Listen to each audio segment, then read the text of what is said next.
me. Alright, that's why I am here. Okay, please pay attention, because I am going to challenge much of what you think, what is being taught. So at a very, very fundamental level. So it is important that you pay attention. Alright, I will tell you, I will guarantee you that you will not see a more important scientific talk. I will tell you that for sure. Alright, and I'll try to prepare it with some personal anecdotes and all that as we go along, because it's very difficult for me to maintain your attention span for so long without preparing it with something like that. So I'll try to do that. Please stay attention. Please pay attention. Stay attentive. This is for the younger generation that I have prepared the talk. Alright, so first and foremost, let's correct the textbooks. We are being taught wrong things, even after I have been publishing it for about 8 years now. It's still not changing. That's why the title says, let's correct textbooks, Murburn models of plant physiology. Alright, so I am from School of Artificial Intelligence, Amrita Vishwavidyapeetham.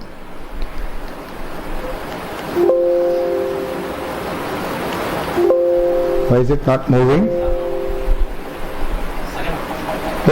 Second. Oh, sorry. Alright. So before I start, I might prefer to add a couple of disclaimers. That is, criticism is very important. In science, it's not like math. You cannot prove. Science has disproof. You can only show something wrong. I will come to this context later. And my talk is primarily very critical. Don't get upset with that. The only way to approach truth in science is by falsification. And so a lot of my pitching would be countering what you have studied, what many teachers have taught. So neither the teachers nor the students should feel upset. I am open to discussions and criticism. So with that, I say criticism is essential for the advancement of science. And Max Planck, one of the biggest paradigm breakers, has said that a new scientific truth does not triumph by convincing its opponents, but rather because a new generation grows up that is familiar with it. And this is the new generation. Alright? So even Max Planck, in his own life, when Feynman pitched the quantum electrodynamics ideas, Max Planck and Einstein opposed them. So they're, that kind of example. Even the person who proposed these things. Okay. First and foremost, what is Murburn concept? Murburn concept is a simple idea. Here you see, which one is the, okay. The classical enzymes, you are biologists, so I don't need to give you much. The classical enzymes always have an active site where there is a lock and key kind of complementary binding of the substrate. Whether it is, if it is an electron transfer process, the donor and acceptor also have a complementation in real space. So they come, they bind, and they specifically give and take or do some catalysis. That is the classical paradigm shown on the left. Murburn concept says that there are reactions that could happen with a diffusible reactive species. DRS is diffusible reactive species. When oxygen is involved, you call it diffusible reactive oxygen species. So the foundation of classical enzymology is this. The foundation of Murburn concept is a small change, a very small change, a very subtle change. That is, the reaction can involve a diffusible species, so the binding need not be very strong, and in fact it will not even bind either. So, but it involves a diffusible reactive species. It can be taking an electron from here and giving it to another. So, Murzymes are classic extension of classical enzymes, and Murburn concept involves diffusible reactive species and the charge separation, effective charge separation to give diffusible reactive species. So Murburn, as Namburisar said, molecule, unbound ion, radical. All matter is comprised of, our living matter is comprised of molecules and ions, and some transiently formed radicals or some impinging radiations. There is some interactive equilibriums or reactions between them, and that is what this is about. It's a very simple idea, because once this reactive species is there, the substrate is there, or the donor is there, then other things that can interact with also will come into picture. So mild unrestricted redox catalysis also, when yours truly's name is Murli. You know, when I was young, I wanted some reaction to be named after me. How many of you would like that? You know, you study so many things, right? Your personal things should come. You should have that ambition. So Murli is, then you are also. So the most fundamental principle in Murburn concept is effective charge separation leading to diffusible reactive species formation, and the cells working as simple chemical engines. So these are the marketing terminologies of Murburn concept: ECS, DRS, SCA. Effective charge separation is the basic principle, diffusible reactive species is the operating principle, and then the overall holistic view is simple chemical engines. Cells work as simple chemicals. So I'll go by a spiral approach. I said something about Murburn. Now I will go back to a macroscopic view. Alright. So okay, so what is the relevance of Murburn concept? Murburn concept explains the most fundamental processes in biology. Respiration, the process by which you get powered. Anything that is capable of doing work needs to have a powering module. You think, you act, you speak, you walk, you talk. Everything needs powering. And the powering module in aerobic systems or in anaerobic system, there are other ways, but it's called respiration. Then photosynthesis, fixing of carbon, generation of oxygen, that's photosynthesis. Production of heat in your body, the most fundamental processes of life. That's completely reworked in a new way, questioning, completely annulling what is being taught to you and taught all around the world. So, not only that, how you see me, vision, that is changed with Murburn. Then electrophysiology, sodium, potassium. Some of your parents might have blood pressure issues. Sodium inside, sodium, potassium outside and all that. How that is maintained? That is changed. How drugs are metabolized. Your liver metabolizes the vast majority of drugs. How is it metabolized? That. Then how some drugs, some molecules can give unusual dose responses. That. Then when you exercise, your muscles have lactate accumulation when oxygen supply is low. Then they go to liver to get recycled. Why? How? All that. Then even mechanical activities like how flagella, bacteria, how they move with flagella. Similarly, muscular movements will get extrapolated thereafter. Then not only that, how can cyanide in such small amounts basically mess with diverse physiology, origin, evolution, termination, sustenance of life. All such fundamental questions have completely new contextual explanations with Murburn concept. One simple idea can get applied into such diverse contexts. Alright? So, now I will go, this is not some castles in the air that I built it. 25 years of my work I published in American Institute of Physics. I sent it to Journal of Chemical Physics, the pioneering journal in that established in 1930s. Langmuir, Pauling, Debye, Urey, all such great names. Their journal. Alright, I sent it. It was accepted and published in December 2023 as 2 parts. How cells function at a molecular level, how that molecular function is aggregated, integrated into a macroscopic physiological level. 2 parts. Alright? So it's available for all to see. So it's not something that I'm just writing poems on seashore which will go away in another wave. No, it's not like that. Fully, mathematically, physically supported, ideas. Alright? So, many of these have got, like I said, cover page recognitions, and these are the fundamental papers that establish the experimental part and their application part in so many different aspects. They have come in textbooks, and it's a process. So you are being a part of the process. You are being a part of the history, the biggest paradigm shift in history. It started in 2017. My journey started in going out to the society. Outreach activities started in 2017 at IISc. You can see I take it on like this.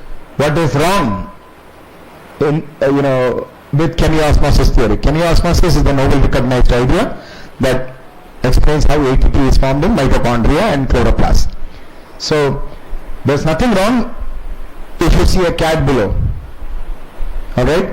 I say chemiosmosis is wrong from start to end. Nothing is right about that. Alright? And the journal where it was published in 2018, that was stopped with that year. Alright, 2017 it was published in Biomedical Reviews. Biomedical Reviews lost its corpus listing from that year. Alright, so it's that kind of an idea that I'm talking about. Why is it important?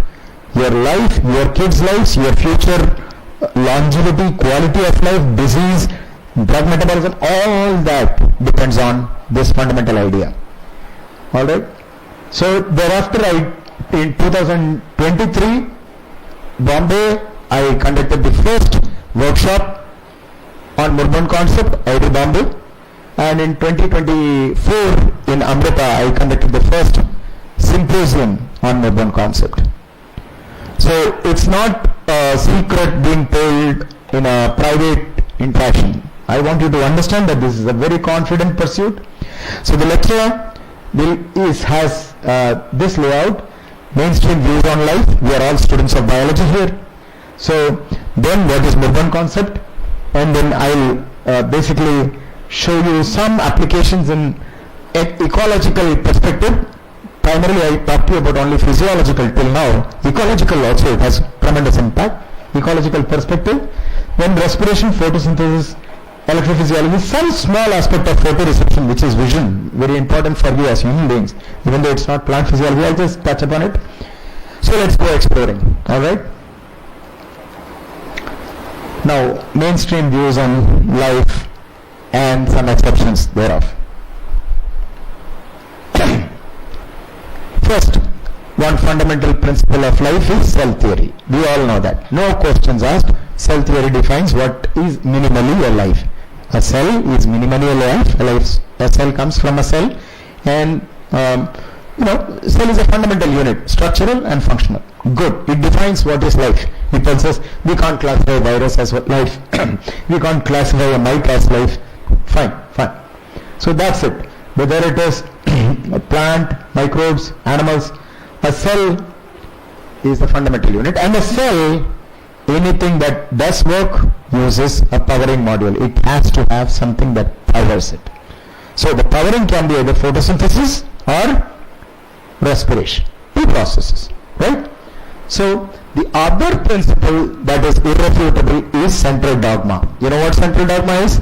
Central dogma says the nucleus has the DNA. DNA can replicate itself, maintain identity of the species through generations with that. And then within the species, what it does is it transcribes a messenger RNA, and the messenger RNA can give rise to proteins, and DNA has a unique sequence. From that unique sequence, you get a protein that has a unique sequence.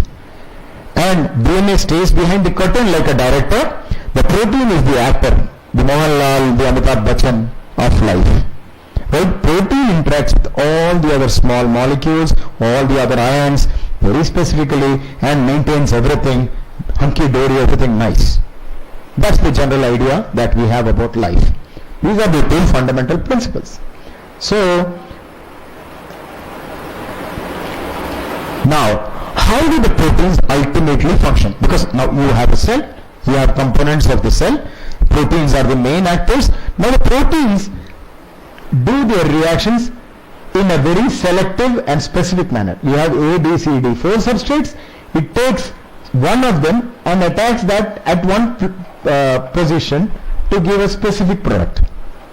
So this is the classical reaction. So you might so whether it is enzyme substrate, electron donor acceptor, or receptor ligand for signal transductions, all these are defined by a very high affinity transient binding of the protein with a small molecule ligand.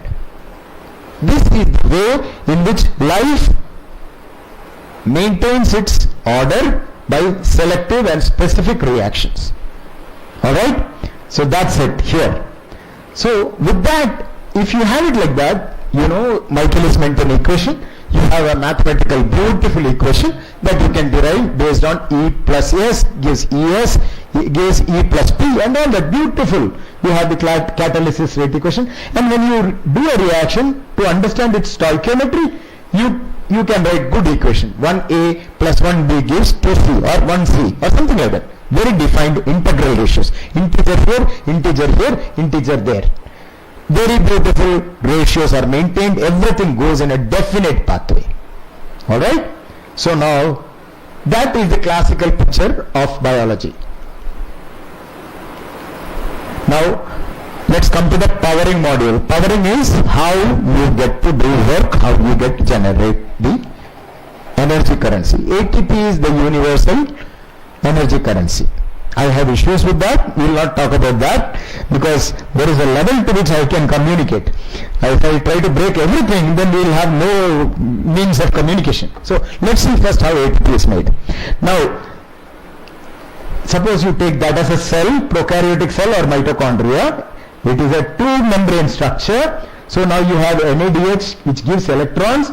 The electron transport chain pumps protons, and the protons get built here, and that gradient is used to the protomotive force or chemiosmosis, the Mitchell idea, that is used to get ATP. Alright, this is the idea. And then how does the cell maintain its integrity, homeostasis? That is, the cell can identify this, the membrane is considered somewhat intelligent, and so it can estimate components inside and outside and then translocate using this ATP. First, ATP is made using fuel and oxygen. Oxygen's role we don't know, but here the protons are pumped out, that's what is here. And then here it is, how it is maintained is, yeah, please bring it, thank you. Thank you so much. We got some chocolates now, let's have, this is not going to be a routine scientific lecture. I don't want it to be like that because the vast majority of your students, right, a few faculty, I hope you will bear with me faculty, because this is ultimately done with an intention to inspire some kids to take up science in a serious and curious way. So, now let us, so this is the classical way we see cells. That is, cells get powered by ATP. ATP is formed by using the electron transport chain, proton pump kind of mechanisms, and the cells also have, their membranes are very intelligent, they can measure everything, they can pump ions, they can maintain everything beautiful like that. Now, here I want to play some video. How do I get that? Can you click that please? That left video, this is a textbook idea. Yes. Is it connected to audio? Is it? Yeah. Can you play that? This is the textbook rendition. Have you heard of biochemistry by Bruce Alberts? I mean, Leninger and Alberts and all that? You have seen those textbooks, right? This is a video from Voigt and Alberts. So, if it can't be played, let's move on. Okay then, forget it. Forget it. So basically, there are, the video that I have shown you, I will share the PPT with you. The video would have shown how membrane electron transport chain, they pass electrons in a particular way, and then the protons are pumped, and the protons maintain a gradient, and then protons, when they come back through complex pi goes round and round, making ATP. Very nice. That's what this slide was. So let's, since it's not working, let's just go on with it. Now, what are the fundamental violations? Now, when I was taught this when I was your age, I did not like it. I took a dislike to that at a very young age. I did not work on this. I worked on this because I was fired later on in my life doing some agenda, and I thought I should tackle this problem. You know, so this part I hated it, and I was teaching in Mala, Met School of Engineering, Mala. I came back from US, and then some girl student, Nita, she asked me the same question on photosynthesis that I had when I was her age. How can it be all like this, sir? We were sitting and discussing. She said, how can it be like this? I felt the same way. So I said, what if so many people say great things? It can have problems. You have heard that Emperor's New Clothes, right? Have you? Stevenson's story, Emperor's New Clothes? Have you? There's this emperor who, who is indulgent. Some weavers come and say that we make fancy clothes, but only the smartest can see it. So like that, we don't believe in such elitist ideas. Science is for basically dummies. It's not for very smart people. Basic ideas, you build on that. Build on what you have and what you know. So this thing didn't appeal to me. So why? I'll tell you. Cyanobacteria can do both respiration as well as photosynthesis on the same membrane. And cytochrome C is a part of that. Cytochrome C, if it goes respiration, it becomes water. If it goes this way, it becomes NADH. So, how will cytochrome C know what to do? Should I do photosynthesis or should I do respiration? How will it know? The downstream is respiration, upstream is photosynthesis. So how will it know?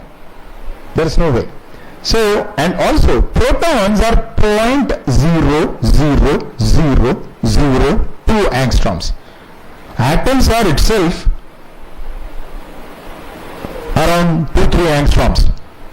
So because proton doesn't have an electron outside, it's just one proton. So it becomes very small. Do you understand that? It's not like normal atoms or ions. It's very small. So how can something like that specifically filter or pump protons? That's another question. And this size of the cyanobacteria is so small that there cannot be any proton. I'll come to that calculation later in the slide. The other thing is very evident. Sorry, can you get it back, please? I did something. No, slideshow boya madi. No, this one or there. Here. Click this. Oh, yeah.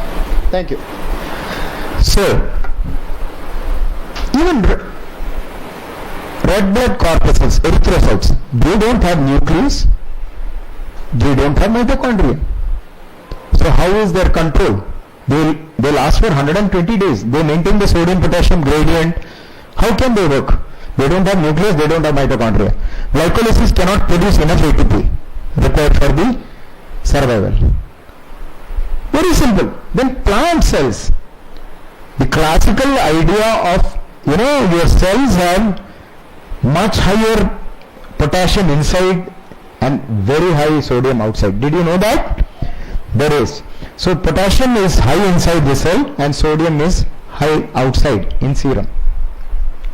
So they said that it was because of a Nobel recognized idea called sodium potassium pump, ionic pump, electrogenic pump, membrane protein pump ions outside. So plants don't have this protein, but yet they have 10 times more potassium inside than sodium. Such simple ideas violate the classical perceptions of cellular physiology. Alright? So So what are the fundamental aspects that when we talk about a cell? Cellular functioning, powering, how we get energy, coherence, how one cell can act like a unit. There is this part, this part, this part, or multiple cells forming one life. How do they all come together as one unit? That is called coherence. Homeostasis is how I maintain the sodium, potassium, all molecule concentration inside properly. That is homeostasis. Maintaining the same state. Then electromechanics. I show some electrical activity, mechanical activity, that is electromechanics. And sensing response. I get some signal from outside and respond towards that. These are the classical manifestation of any living cell. So how does if that is the, if you would buy this as the classical view, mainstream view, wherein you have the central dogma and the protein determining all this like that, how do these, and the powering is like this, homeostasis is like this, how can we explain that RBC can fork without nucleus and without mitochondria? Where will it get energy? Where will it get its control? Alright, it doesn't agree. So there are these exceptions which can force us to rethink. So these exceptions were there always. Nobody really gave a thought to that. So I don't like such violations of rules. When there are things that violates rule, and if there is an idea that is accepted by common sense and consensus, and it flouts common sense, what you do? You go beyond that idea, try to find a better explanation. Alright? So here it is, Murburn concept. So I have already told you what Murburn concept is. It answers the, what is the most important thing that you need? Most important thing. Oxygen. Without oxygen, you cannot think, you cannot live more than 2 minutes. So food, water, love, parents, everything okay fine, but oxygen. And this is the lecture that will give you an idea why living beings need oxygen. 21st century only mankind gets an answer, and that's Murburn concept.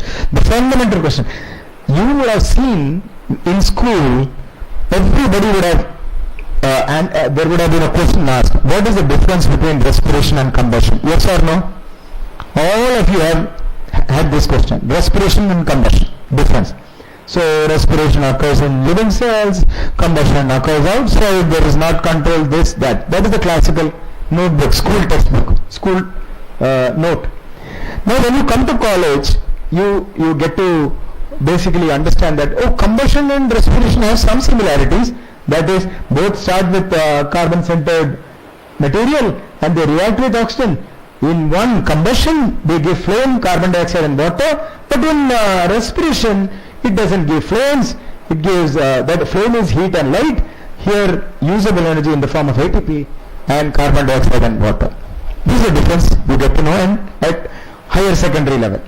Now, when it comes to the college level, it becomes hilarious. The need for oxygen.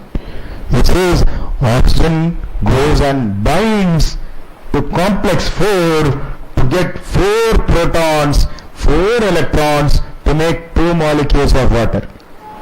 That is the role of oxygen. Can you just think? This is what humanity has thought till now. Oxygen endra, terminal electron acceptor to make water. You know what making water is in English? Literally, making water is to urinate. Alright? That's what I say. I mock this. Oxygen is not required to make water. Oxygen is required for more important things, and that is here. These species that you see here, oxygen, on its way to becoming water, it makes this diffusible reactive species. And that is the reason you need oxygen. You don't need oxygen for its own sake. You don't need water for its own sake. You need diffusible reactive species. That is the elixir of life. Without that, you don't have catalysis, you don't have homeostasis. Without that, you don't have electrical activity. Without that, you have nothing. You have no life. It's as fundamental as that. So, Murburn concept will challenge the fundamental perception why we need oxygen. Alright? That is the stock content. Okay? So what is Murburn concept? Murburn concept says oxygen can get into equilibrium with water using enzymes, substrates and various ions. So there is like a whirlpool of interactions involving various proteins, various molecules and various ions, and oxygen on its way to water can give rise to many products and many outcomes. This is in essence Murburn concept. So here enzyme substrate interaction, you remember the earlier slide, classical biology? You see the complementary structure of the enzyme substrate, donor acceptor, topological selectivity was very crucial. But when it comes to Murburn concept, the mechanism, I am not negating that mechanism. That mechanism exists, but then there are something that go beyond that mechanism, and beyond that mechanism is this. My dear boy, look here. So here there is diffusible reactive species that serves as an intermediary between the protein and the molecule substrate. Very small change, and that gives rise to interactive equilibriums. So you cannot have very clear-cut equations and relations here because of this complexity. So effective charge separation is the principle, diffusible reactive species are the moderators, and the cell becomes like a combustion engine. It's like a chaotic reaction of mixtures. So life, our cells, they have got different molecules, ions and chemicals, they mix automatically. You cannot stop it from mixing, and that's what this is. So but now, can a chaotic process contribute in a structured manner to life outcomes? That is what Murburn concept is. Alright? So the reaction is controlled. I will not go into this because free energy of formation, thermodynamic pull, dynamic partitioning, spin locks, concentration based stabilization, these are classical chemistry controls which you might not really appreciate at this juncture. Let's go on now. So this is the classical enzyme. You know the classical mechanism. Substrate interacts with the enzyme at the active site.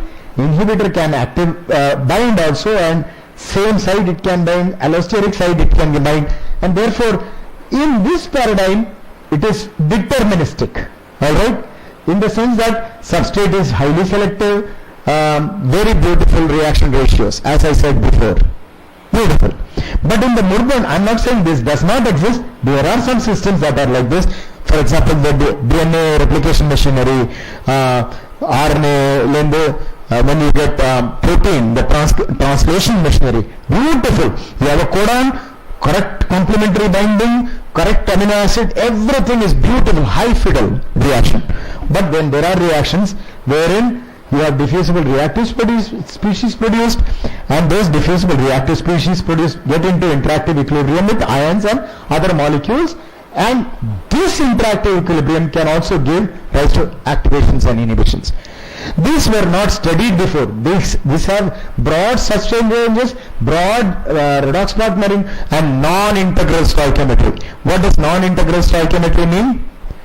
Non-integral stoichiometry means it's not 1 plus 1 giving 2, it is 0.7 plus 0.3 of 0.7 of A, 0.5 of B, adding to give 0.4 of C. Something like that. Experimentally you can note that. Why? Because a radical reaction, a chaotic reaction is like a paper. You take a piece of paper, you burn the paper. Every time you burn the paper, it will burn in another way. It will not burn in exactly the same way. It's a chaotic reaction. Otherwise, the other ones are, because they come and act at the active site, one molecule has to come, another molecule. It is beautifully in a deterministic way. This is chaotic way. So there are differences. People thought that since life has got to have deterministic outcomes, such chaotic reactions cannot contribute. That doesn't make sense. I will show you why. So now you seen the differences. Now what does this Murburn theorization afford us at the outset? At the outset, it can help us explain how one enzyme can react with diverse shapes and dimensions of molecules. Did you understand that? That part did you understand? Because there is no real need for an active site, a unique active site. It is based on a diffusible reactive species interaction, so it can happen on the enzyme, around the enzyme. Alright, like sir said, Murzymes, Murzones, that's how it is. Alright, zone, there is a decentralized zone. Otherwise, earlier there was only one definite active site. Now it is outside active site. Why? Because there is a reactive species. And that reactive species is what oxygen is needed for, is what Murburn says. So another thing that it explains is, this kind of different kinds of molecules with different kinds of reaction groups, it can give different kinds of reactions. Oxidation, hydroxylation, dismutation, dealkylation.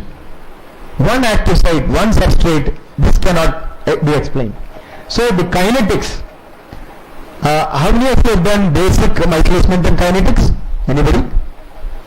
Nobody has done Michaelis-Menten kinetics? Basic enzyme kinetics. So there is something called KM. It's the substrate concentration at which you get half maximal velocity. Alright? So that comes to be in micromolar sometimes, and Kd is in millimolar. How can that be? You see, that mathematical equation is Km should always be larger than Kd. Such anomalies cannot be explained. How? Experimentally, theoretically. Then this is the most interesting part. Sometimes what happens is, you might give 1 milligram of a drug, you will get a very beautiful activity outcome. You give 100 milligram of a drug, you will not get any activity. Why? Can the classical biology mechanisms explain? The more the molecule, the more you will have binding, right? So more binding, you will have more outcomes. But then I get, the principle of homeopathy, the more dilute it is, the more effective it is. I am not saying that this is supporting homeopathy, but then there are cases, experimentally verified cases, where a dilute concentration of a particular molecule gives an outcome, whereas the higher concentration doesn't. So the classical theory cannot explain that, the Murburn theory can. How? Because at such low concentration, some molecules, if they become radicals, they can be stabilized. At higher concentration, if the radicals exist, they will coalesce. Radicals are highly reactive. There are other radicals like that, too many number, they will coalesce among themselves. So if there is a lower amount of that molecule can get stabilized as a radical, and then that radical can do secondary catalysis. So that is how we explain this unusual responses of low amounts. And then lab-to-lab variation, non-integral reaction ratios. And very importantly, look at this. This is something that you people might not really appreciate, but you should bring yourself to appreciate. That is the electrical activity of cells. When you take a cell, put an electrode inside and connect it outside, measure the voltage across, you get a negative voltage. What people thought earlier was, sodium is pumped out, proton is pumped out. So a positive ion is pumped from inside to out. So thereby we get that negative voltage. What I am saying is, oxygen comes in, it takes an electron, it becomes superoxide. It is negative. So negative charge is produced inside. That is the reason for electrical activity. Completely different outlook. Alright? So what is the most fundamental aspect? Reaction not merely by molecular topography. Topography is what? Surface complementarity. Lock and key, Fisher's theory. Very simple idea. All of you can follow this. One small difference, what magnitude it has in real space, time, mass interactions. So, in this theory, you remember what was the powering module in the earlier theory? The powering was like this. Proton pumping, proton motive force, electrical activity, potential gradient, and then rotary ATP synthesis and ion pumping. Fundamentally ion pumping. Proton pumping is ion pumping. That was the activity. Now here that is how it powered. In this new theory, you have effective charge separation, NADH and O2 directly. In the earlier it was proton centered, here it is oxygen centered. Oxygen makes reactive species and these reactive species attack ADP and P phosphate to give ATP.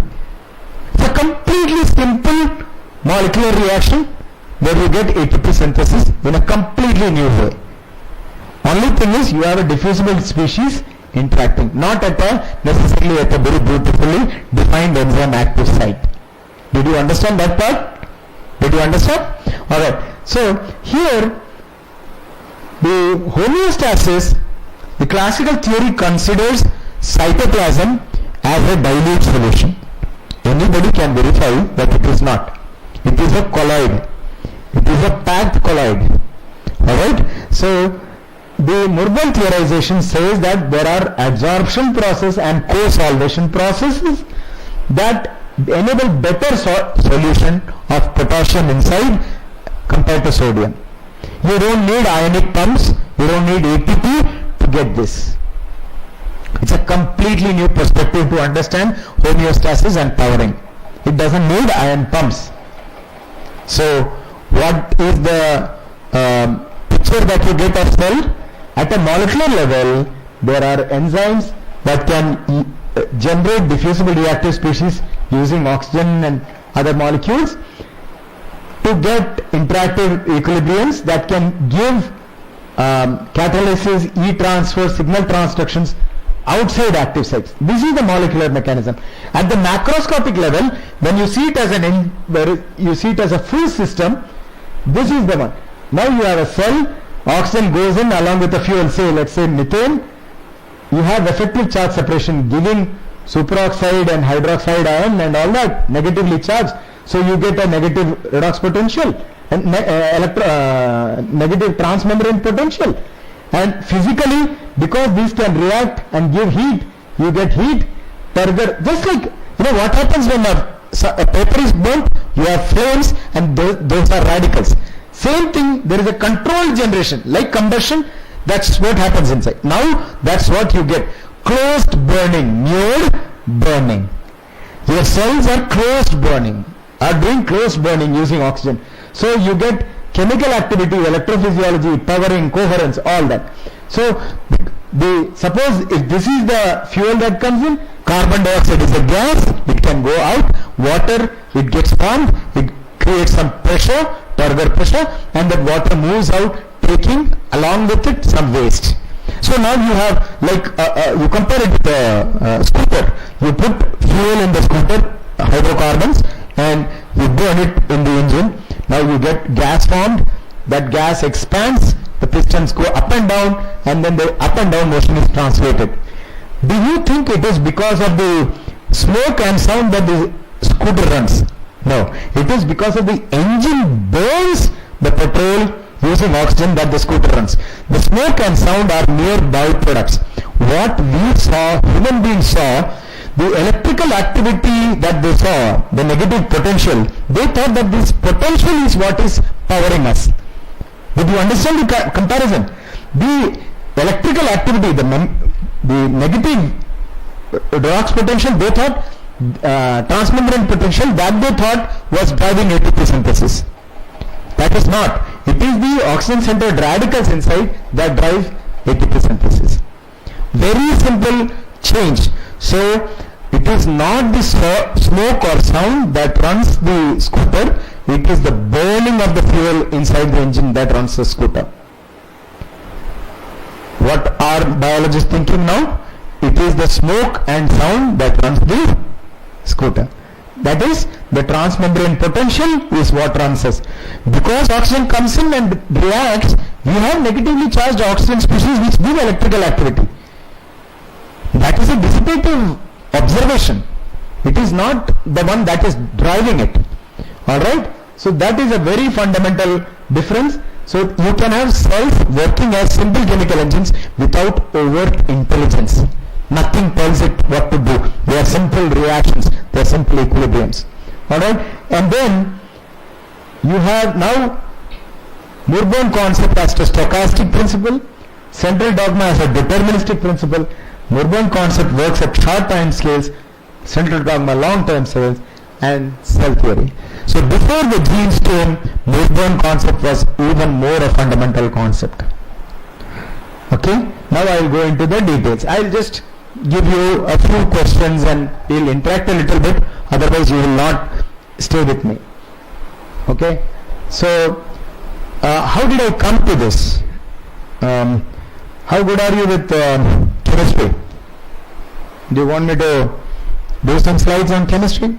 I will show you some experimental observations which were very crucial in developing Murburn concept, because that is also, even if you are not interested, let me tell you something. Those people who study biology, don't bring yourself to say that you are not interested in chemistry, physics, math.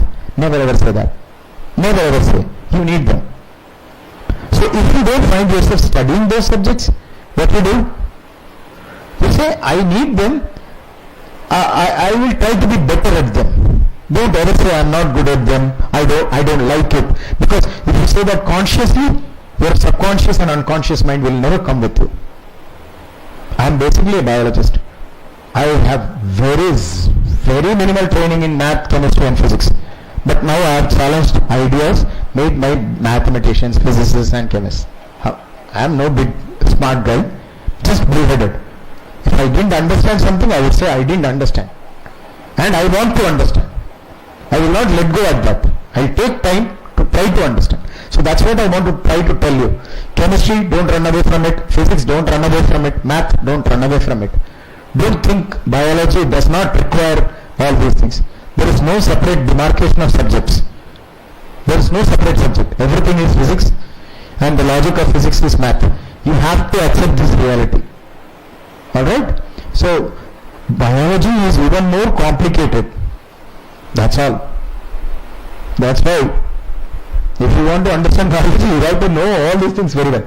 So let's take an ecological system where I first showed what Murburn concept is. It was my stint in Lowell Hager's lab in Urbana-Champaign. So before that, I'll have a little 5 minutes interaction, I think, yeah. Can anybody, where are the chocolates, please? Where are the chocolates? Where did the boy get it?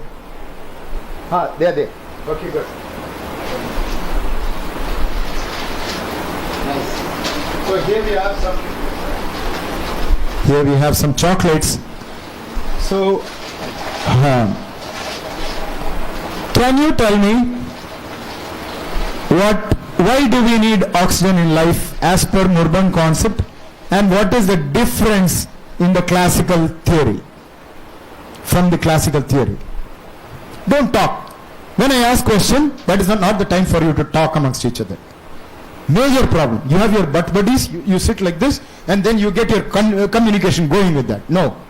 I'm the beautiful guy. You look at me, think, learn to address the speaker. That's why you get this professional training. That's why you come to college. That's why you come to sit in the class. Don't do that talking, lateral dissipation. No. Think from your boots. Do that. For once, do it. That's when you start thinking. Tell me, what is the normal, why do you, see, you are students of biology. What is the most important thing you need for life? You agree? Oxygen. Yes?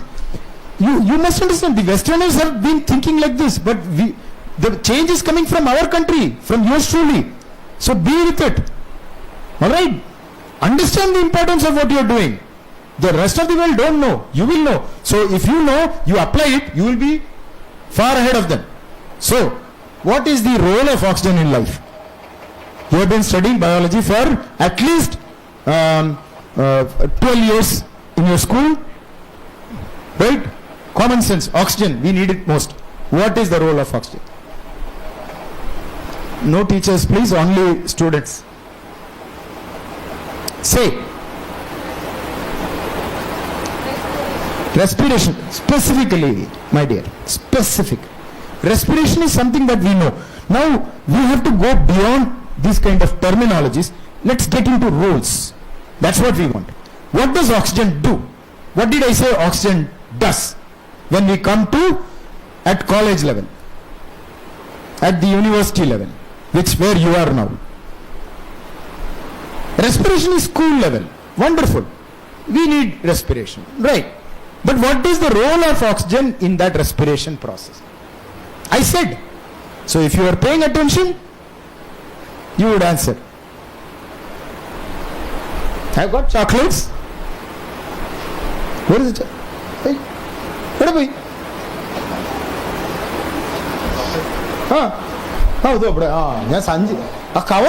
See, this is what our expectation versus reality. I was looking for that white cover and the chocolates were always there. Oxygen was sitting like that. We were looking at it with the eye of binding at an active site. When our expectation is for that, we will not see. That's what happened with me. I was seeing it merged completely. That's the perception problem. So say what the oxygen does quickly. Somebody should do that. You can say to your grandkids that you interacted with me. If not for anything else, bragging rights at least. Come on. Give her a mic please, because this is what is important. Don't. There is nothing funny about this. Interact like a professional. The classical theory suggests it's for making of water, but you said the Murburn theory consider it as like more for the making of DRS. Yes, wonderful. Give her a chocolate. Can you catch it? You should try. Your hand-eye coordination should be good. Physical development, hand-eye coordination. All right. I do this. Multifaceted development of students is very important. All right, good. So, what's your name? Anne-Marie says, oxygen, as per the classical theory, it is used as the terminal. She didn't say that. I am putting words into her mouth. Oxygen's role is terminal electron acceptor, stays bound to complex 4 to receive 4 electrons, 4 protons to make 2 molecules of water. That's the role of oxygen. What does the Murburn theory say? You said it is used to make DROs. So you have been good. What? Okay, good. And very good. No, don't. Learn to look into my eyes. Very important. Professional. See, tomorrow is the Women's Day. After that, there are 3 days and then International Women's Day in Science. You know, let me ask you, who is the most profound maximum are women here, right? Who is the most profound intellectual woman to have ever been around? Guess. Let's digress a bit, then I'll get you back into the subject. Don't be all that. When you indulge in a professional interaction, have that. All right. Can you tell me who is the name? Think of some names. Some big name, women scientists. Yes. Janaki Ammal. Okay. I am thinking of on a global scale. Have you heard of Janaki Ammal? What did she do? Contribution. That's bad. You should know what the contribution is. Give her. This interaction is more important than my unilateral lecture. You always understand that. Yeah. I don't know if it is wrong or right, but I Then don't say.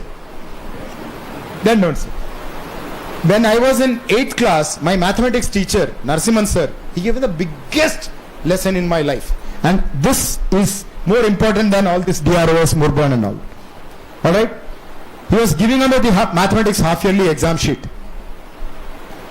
He gave away everybody's PG Sri Raman, the Sanskrit sir's son, got highest 94. I got 89. He kept Krishna's answer sheet at the end. He had got only 76. 76. You know what? He kept it at the end and he said, Narsimhan sir said, I like this boy's answer sheet the most. Why? Because he knows what he writes. He has attempted only those questions that he knows. So you know what you know. You know what you don't know. You know how to differentiate it. And your world can only be built if you build on what you know. You understand? Find out. So good. I like you that you interacted. That's the first step. Next step, founding more. Build it like that. Good. Nice. You get a chocolate too. Give her a chocolate, please. Thank you. Thank you. Good.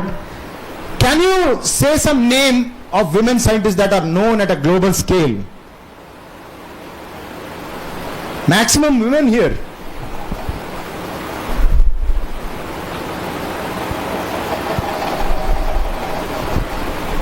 No? No scientists? Have you heard of Curie? Why didn't you say that? Have you heard of some other names? See, this is what. Don't do that. You can talk to me. That builds confidence. Confidence needs to be built.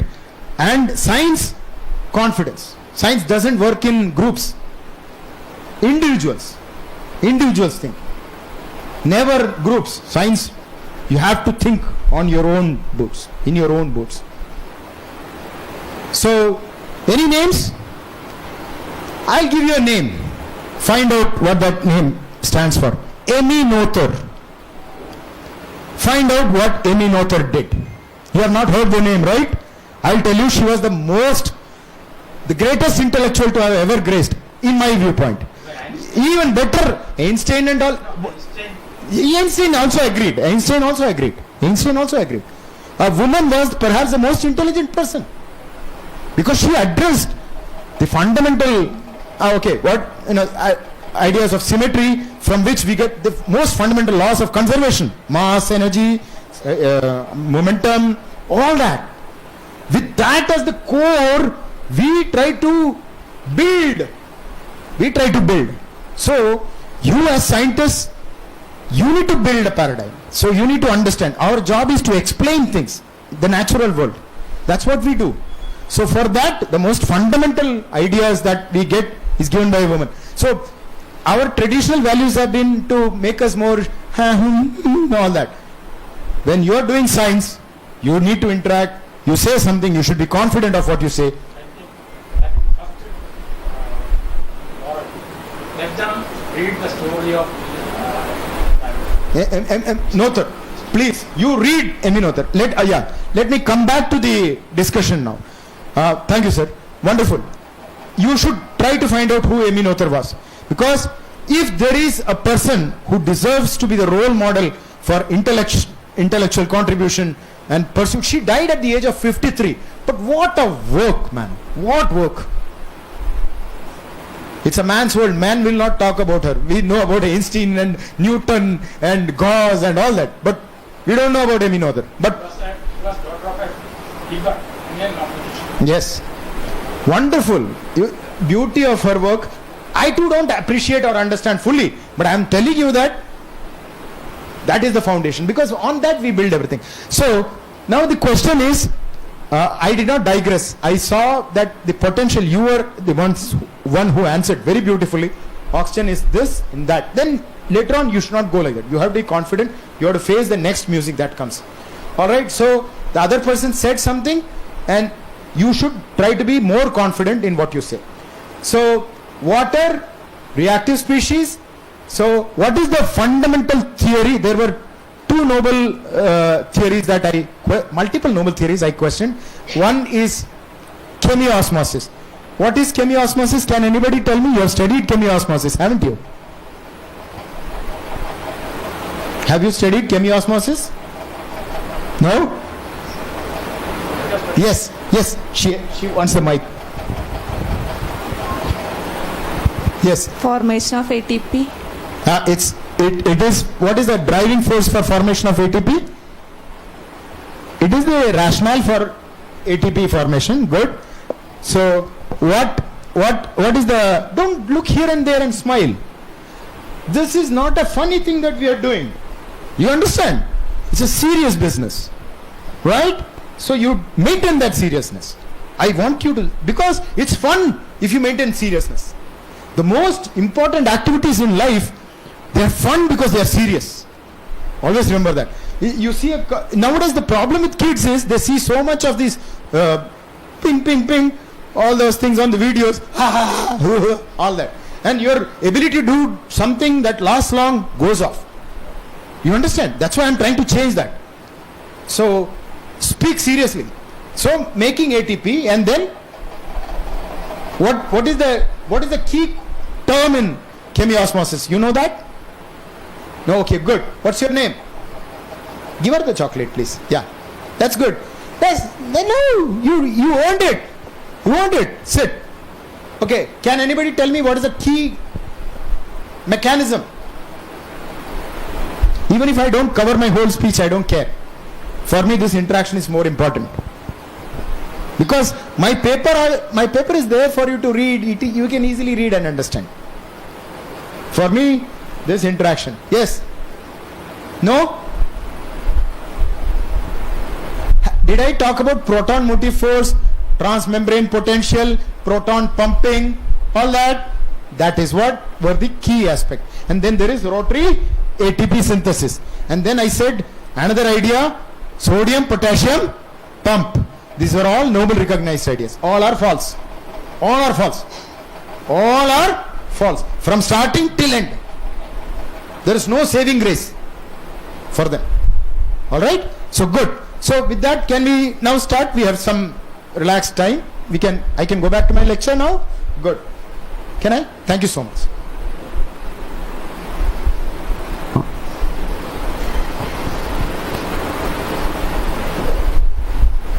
So, how did Murburn concept come around?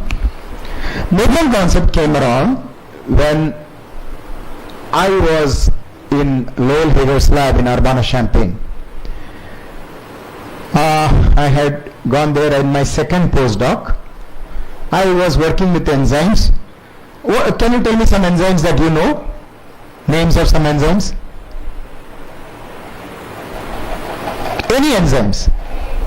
Amylase, very good. What does it work on? It works on amylase or sugar polymer. So it's named amylase. Any other name of protein enzymes?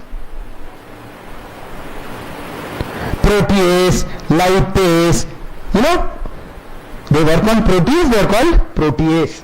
If they work on lipids, they are called lipase. So, specificity, it is very pakka about that.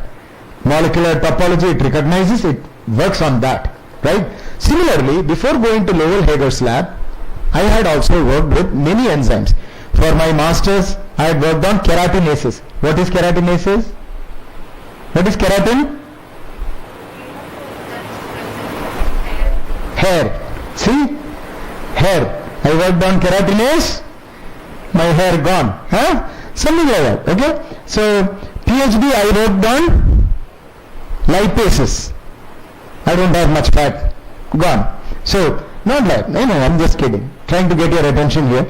So, the point is, on my first postdoc, I went to France and worked on epoxy hydrolase. They were all very specific enzymes. Lipase working on lipids, keratinases work on proteins, epoxide hydrolases working on epoxides. And I go to Lowell Hager's lab and I worked with an enzyme called chloroperoxidase. This is where my life changed. And this enzyme was very, very, very crazy. Very crazy enzyme. It did these kinds of diverse reactions. It had, a cofactor called heme. Have you heard of heme? Where do you know? Where is it? Where else is it? Hemoglobin, myoglobin, all many colored proteins that you see. Your liver is colored reddish brown. Why?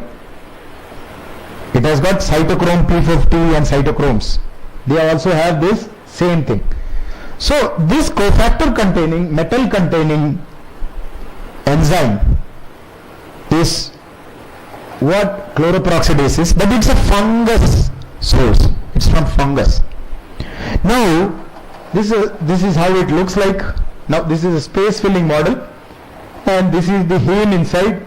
So you have a small channel leading to the active site, and this is the protein, and it produces an antibiotic called caldariomycin.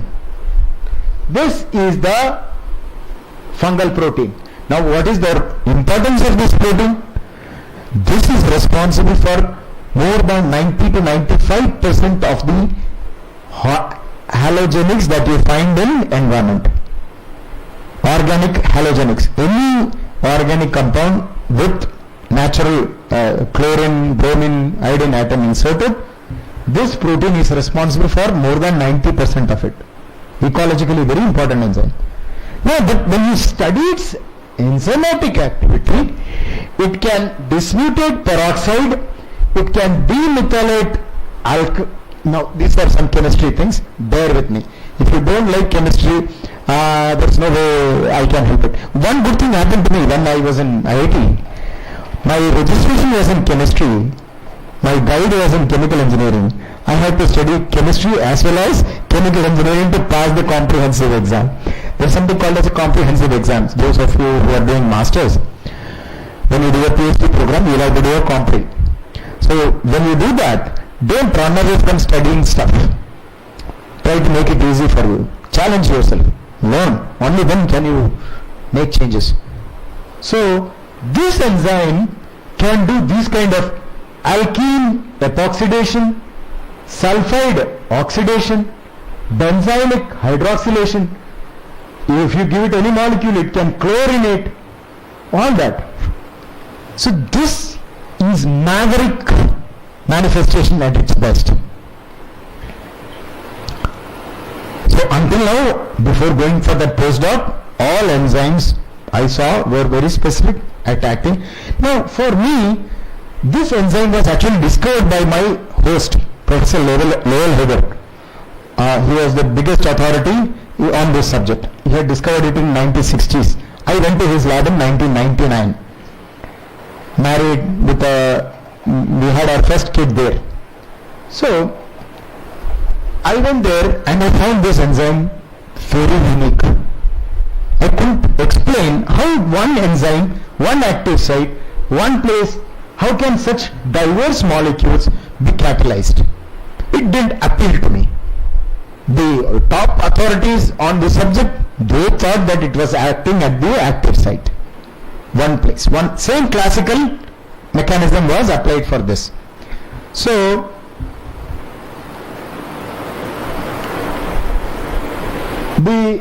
I told you there are 4 reactions: peroxide dismutation, electron abstraction, oxygen insertion, chlorine transfer. They were all thought to occur at the heme active site. This is the active site, ion center. It's supposed to occur through a very reactive species called compound 1.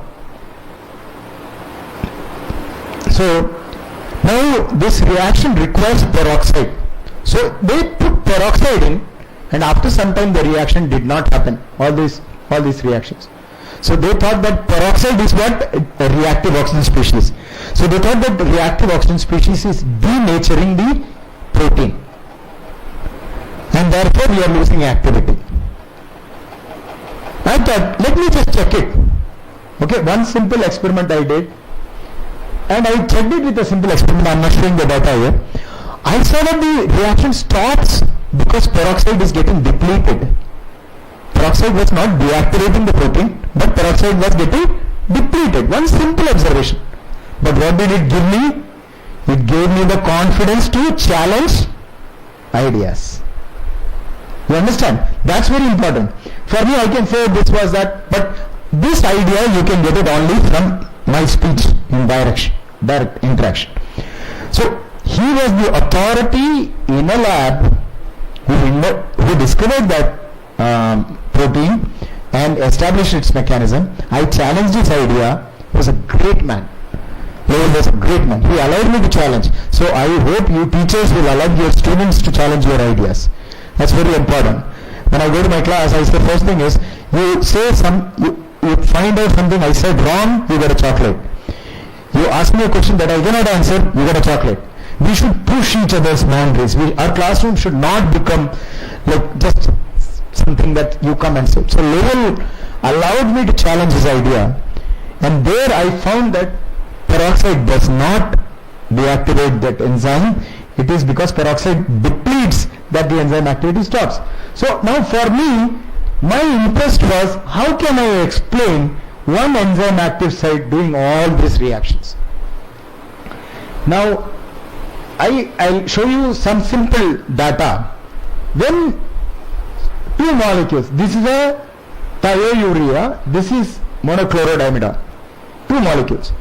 If I give say 100 molecule of thiourea, 100 molecule of monochlorodiamidone to 100 molecules of, your toilet cleaning compound, what is it? You know what is a toilet cleaning compound? What is it? Bleach, right? So hypochlorite, if you give hypochlorite to that, say 100 molecule of this, 100 molecule of that, you give 100 molecule of bleach, what do you get? You get 50 molecule of this converted, 50 molecule of this converted. But when you give this to chloroperoxidase enzyme reaction mixture, you get only this converted first, then this gets converted. So they said that reaction occurs in the active site because of the selectivity. What I did is I simply showed one reaction, that I took thiourea, I took monochlorodiamidone, same experiment of 100 molecule of each, but I added the bleach one molecule by one molecule, slowly, sustained, slow production. I had exactly the selectivity that I could find in the enzyme reaction. Did you understand this important experiment? Did you understand this important experiment? So with this experiment I showed the selectivity can be produced even by diffusible species when they are dynamically generated in situ. Did you understand? Now that fundamental small experiment is what explains the role of oxygen in life also. Because if you have a radical that is produced at bulk, it will do crazy reactions. But if you have slowly, it will do very specific. So think about it like this. I come to this classroom. There are not too many people. I see Namburi sir sitting somewhere there. I like Namburi sir. I go to Namburi sir and interact with him more. I spend more time with Namburi sir because there is chemistry between Namburi sir and me. But if the class is filled with people, I bounce with all the others and I have to react. So that is the kind of scenario. There are thermodynamic dispositions for molecules when they are in lower amounts. So here, that's what I showed. So I could show this competition reaction in multiple scenario, and I could show that it was not based on active site reaction. It was more based on environment. I could change the chloride ion concentration and the selectivity between these two things changed. So the selectivity that was involved only for enzyme function, that was disconnected from that and shown to be associated with diffusible reactive species also. That's all. So slowly you have a reaction that can use I said that the enzyme produces the diffusible reactive species because some molecules are much larger than the active site dimension, they could get converted. So here is another reaction. Here you see, here the molecule, if you increase the azide is a ion like cyanide. Azide was used to stop the reaction of this enzyme. Now you see, if you increase it to millimolar level, it does stop the reaction, completely goes. This is without azide, this is with azide. The molecule is so big. This molecule cannot go into the active site. So, but you see here it stops at millimolar range. 10 to the power minus 3 is millimolar. But when you have it at micromolar ranges, it is 3 times the control activity without azide. Now, I was doing this, one night I was doing this reaction and I found this reaction. I said, azide at lower concentration increases the activity, higher concentration stops the activity. My host said, Lowell said, it could be some artifact. I said, no, not an artifact. I am getting it reproducible. Every time I do, I get it. And I think this is important. He said, nah, I didn't let it go. That one thing Once again, the role of oxygen. So it is because this azide forms diffusible radical species, and that radical can interact with this. So secondary catalysis. So in a reaction mixture, the enzyme's outcome can be affected by even some additives, because the interactive equilibriums are acting. So that's what I've shown here, and I've shown that it is not based on binding based activity, because here is the signature, spectral signature of the enzyme pure. This is the bond with azide. At the concentration terms that we are talking, there is hardly any binding. Alright, so that is one simple system where I showed that diffusible reactive species can affect reactions by enzymes, and they can be specific, they can be selective. So I showed you an experimental system where we have selectivity or outcomes influenced by diffusible reactive species. So that chloroperoxidase was the first system where Murburn concept was applied. Next system was, I came back to my country, I did some social work. I wanted to become a big scientist and all that later, because I realized for doing social work, you need to have either some following or a lot of clout. I didn't have both. So I thought I'll become a great scientist and I went back to US. There I started working on drug metabolism, and within a few months I got checked out of the lab, because the NIH project that I had was to reduce diffusible reactive species in the mixture so that we can get better drugs. When you get a drug, when you try to have a drug, each drug development process takes 10 to 15 years minimally. So the lead molecule optimization, you have several steps. The drug is metabolized by cytochrome P450. Cytochrome P450s are the reason why the reddish brown. And drugs, those molecules, are they like lipids, proteins or carbohydrates? Are they like that? Drugs, are they like that? Why? They are called xenobiotics. You know why they are called xenobiotics? Because they are not present naturally. Now suppose you have the carbohydrate, the alpha or beta 1,4,1,6 glycosidic bonds. They have a particular geometry, and that can be identified by the enzyme that are present in our systems. But what about molecules that we make drugs, indinavir, sildenafil, this statin, that sartan? They are completely made by us. So what about some pesticide that goes into a system? It has to go out. So that system was what I worked on. There I said diffusible reactive species are obligatorily required for this cytochrome P450 to work. I am not showing it here because it is a plant, botany. So for that I was fired. He said that you cannot change the theory, because the theory was protein-protein complexation, enzyme substrate binding, multiple sequence reactions. So I came back to India, started teaching. Then after some time I took a break, and then I came to respiration.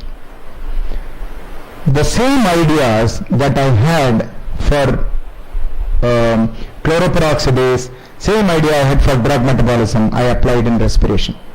And it was so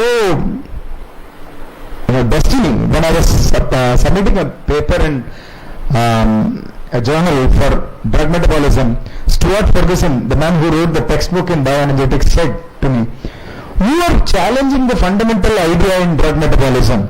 So I too do not like Peter Mitchell's some aspects of chemoosmosis, but we all know that it is right. And I said, "You don't accept my paper, I don't care, but you oppose Peter Mitchell's idea because I always felt it wrong." And his textbook needs to be rewritten now. And I was after that system I left it. I came to respiration. I sat at home, studied the system inside out, and the new idea that you get was sitting at home, pursuing ideas, simply through an internet connection with a laptop. If you have the will, you have the way. That's what. So, what does our respiration is what? Every cell must do this. Alright? To live, to power itself. So, the mitochondria has got complex 1, complex 3, complex 4. There is an electron transport chain. This is called electron transport chain. And then there are mobile carriers like cytochrome C and coenzyme Q. This is ubiquinone. And then there is proton pumped. Proton gets accumulated and then it comes back dynamically. So it's like something like comparing it to a hydroelectric power plant. That is, water from higher pressure, potential energy, it comes, it sets a turbine going, the turbine rotates and makes electricity. So this is like ATP, and this water that comes here, that has to get pumped again here. So this is the classical way in which you think each cell is working. ATP formation. This is the way. That is, electron transport chain, oxygen stays bound to complex 4, NADH gives electrons to this one, and then protons get pumped. So the equations are, there is one redox reaction and then there is phosphorylation reaction. So these protons, when they come back, not through complex 5 but through uncoupling protein, you get heat. This does not make thermodynamic sense, no chemical sense, there is no connectivity, and it requires sophisticated placements of proteins in particular order and all that, when the reality is that they are all scattered in the mitochondrial membrane. Alright? So, see, oxygen is bound to complex 4, no other role. This is the classical theory that is taught to people. Last week, there was a news item that, oh, this is wrong, this electron transport chain and idea is wrong. Now they are realizing, okay? It is not proton pump, but it is sodium pump. Proton married to sodium. Because there are no protons. Now you will see why.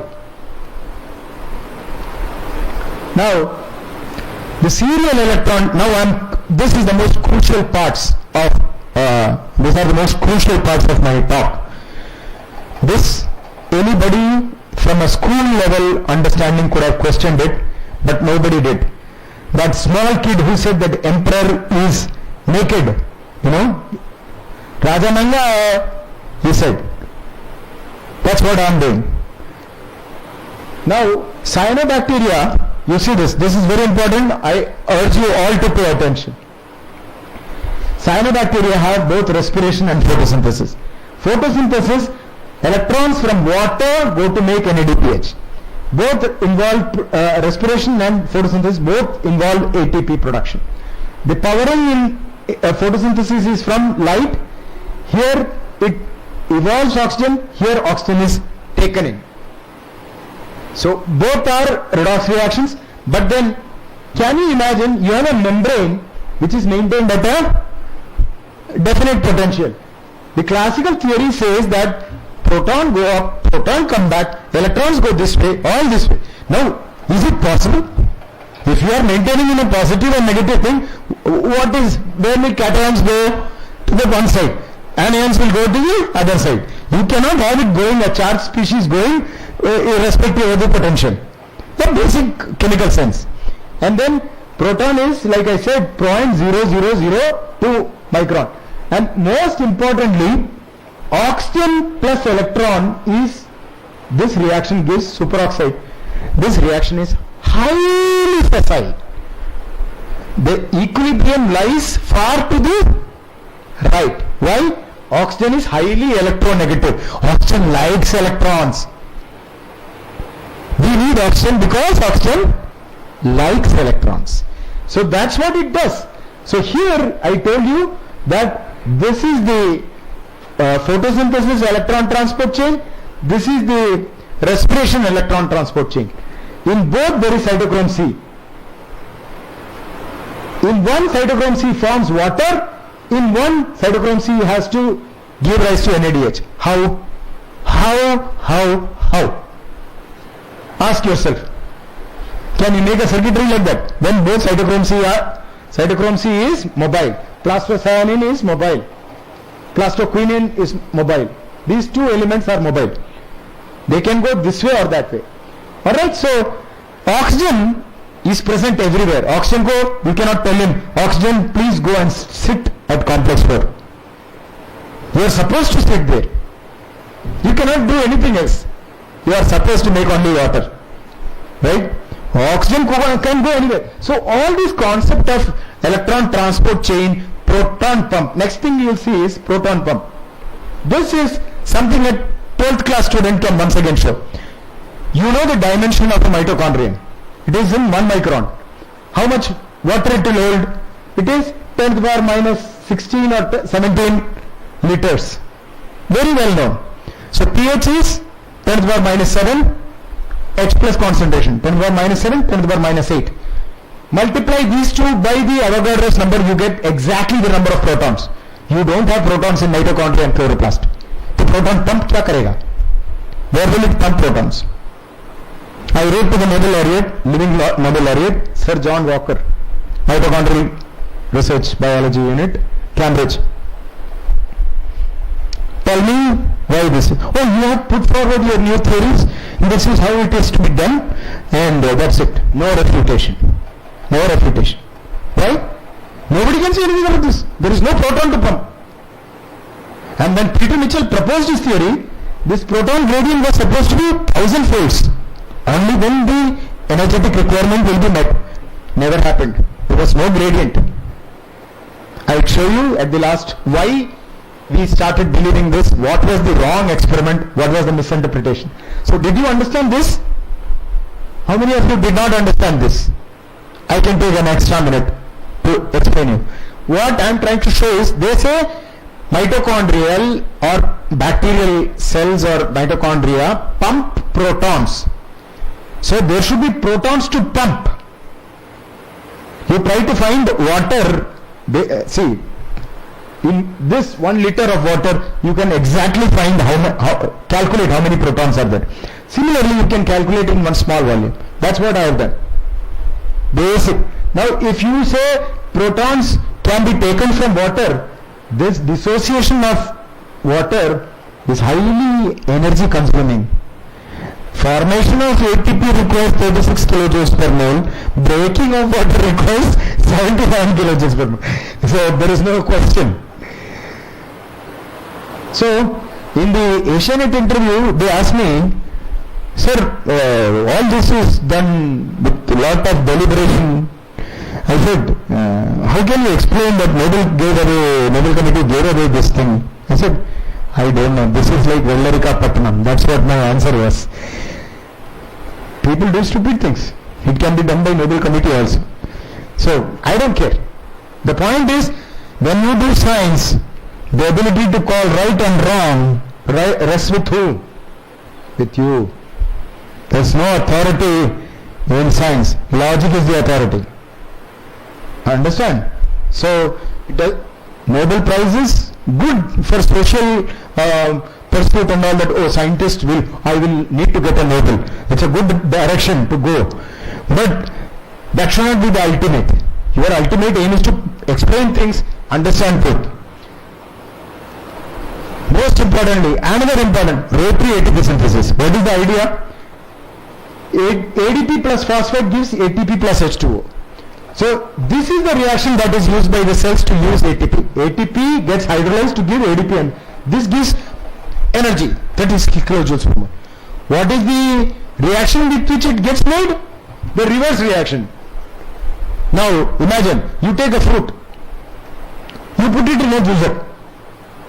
Mixie goes clockwise, sambos. Now you get juice and pulp. Now you take the mixie, ulta karo usko, invert it or make it go clockwise, and then put juice and pulp. Will you get the fruit? Will you get the fruit? Now that's what these people are saying. It is commonsensically very clear that it cannot happen. Particularly mitochondria. See, if the equilibrium is, if the delta G was somewhere near close to 0, then if you increase the ADP and phosphate concentration, it will go towards right. if you increase ATP and water concentration, it will go towards left. But we use energy currency of ATP because ATP naturally, when you put it in water, it goes to ADP. Spontaneous it is. That's why. And that it releases. So this reaction is not viable. That is what is showing. That rote ghumana ghumana and all that. So what is my evidence? My evidence is that for my new theory, you see when reactive oxygen species go up, transmembrane potential goes up. Experimental observation. So when you raise the accelerator, sound goes up, smoke goes up. Alright? But what is also going up? The burning of the fuel in the engine. Right? Now that is more important. So the Murburn theory says, and here are the support. You give more NADH and oxygen, you get more diffusible reactive species. Increase in reactive oxygen species also is correlated with transmembrane potential. ATP production is not seen when there is no ROS, and all complex 1 and complex 4 are binding with ADP and they can generate ROS on their own. So these are essential criteria for supporting Murburn, and I showed you take ADP and phosphate in a test tube, add superoxide, you get ATP. You take ADP and phosphate, keep it like that for eternity, you will not get ATP. Very little, very small amount you get. So this is the reason. So you have direct evidence for my theory, and not just me. Kathleen Mailer, another woman scientist in 1980s, late 80s, 1990s, she had shown. She had taken mitochondria, she had taken this xanthine and xanthine oxidase, the mixture which is known to give superoxide. So in that mixture, when they took mitochondrial suspension, ATP goes up, and that ATP going up gets inhibited by superoxide dismutase. Conclusive. Reactive oxygen species is what gives ATP. So you look at the new equation. This is direct. NADH oxidation with oxygen gives diffusible reactive species. They attack ADP and phosphate. They make ATP. So the reaction will give peroxide and water, and see the free energy yield minus 474. Highly exergonic. This is highly facile. The other reactions are not. Alright? So this is the new theory, that is the redox centers all help in effective charge separation and then the redox centers are accompanied by ADP binding sites, and then ROS is produced, phosphate gets attacked, and ATP. So this can explain diverse structures of mitochondria. Some people said that this kind of arrangement and all that of complex 1, 2, 3 and proton current and all that nonsense will not apply in these diverse kinds of mitochondria that are known. So now you have, this is one simple protein that I am trying to take, and I will show you the classical theory versus my theory. Now here is complex 1. It's a protein of dozens of peptides, multiple gene products. Now this is the matrix. There is a long pendular structure. See, you see, this is prokaryotic protein, this is eukaryotic protein. This is a schematic. Now there are multiple ion centers, there is a flavin here, these are all redox centers. They say the electrons go here and they come here and they are taken up by a quinone like this. A quinone is like a long lipid-like molecule that is supposed to go into the protein like this, like some destined snake goes into its burrow. Okay, so now these redox centers are not in root. There are some outside the root and they are not in redox potential. Electrons will flow from minus 300 to minus 250 to minus 200 to minus 150 like that. But they are not in the correct order nor in the correct distance. So if their theory was supposed to be true, see, this is the electron transport pathway and this is supposed to be the proton pumping pathway. Here is the inside, here is the outside. So electrons are transported here, no connection whatever with the proton pumping pathway. This is this is microsecond time scale, this is millisecond time scale. There is neither spatial connection nor temporal connection nor mechanical connection. How can it happen? If their theory was right, you would expect something like this. There should be redox centers here, and the electron should go here, from here to flavin like that, and when that goes through, protons could get pumped like that. There should have been a mechanical connection. But it is supporting my theory which says there are ADP binding sites here. These things produce reactive oxygen species, and when the reactive oxygen species attack phosphate and ADP here, they can get ATP production here. These are porous structures. So I have shown multiple ADP binding sites here. So that is how you get ATP. There was earlier no connection. You see, in the earlier reaction, there was no connection of the redox process with ATP process. Here in this new process, there is direct connection. That is, the reactive oxygen species form, reactive oxygen species attacks ADP and phosphate, they make. All reactions are energetically favorable, kinetically favorable. All small molecules colliding like that. Very kinetically viable. Alright? So this is the mechanism. Now I have now come to this. I will take some maybe 15-20 minutes more. Quickly I will finish. But before that I will have an interaction and then I will finish it. I know that you are crazy, going crazy for lunch. I understand. But that I have come from so far, you better listen. There is no way I am going to let you go so quickly. So now tell me, can somebody stand up and tell me what is the fundamental evidence for Murburn concept? Anybody? Okay, Murburn model for respiration. Plant cells respire. Do they respire? Yes or no? Or only plant cells only photosynthesize? Both. They can do both. So can somebody tell me what is the fundamental evidence I gave in respiration or showed? Some argument. Argument also is okay.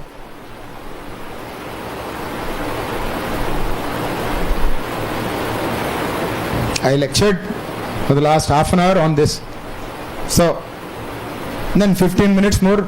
Photosynthesis I will not take more, because photosynthesis is infinitely complex than respiration.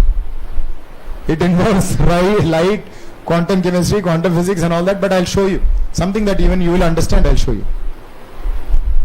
Can somebody say? Those who have tried can also say again. You can get a second chocolate.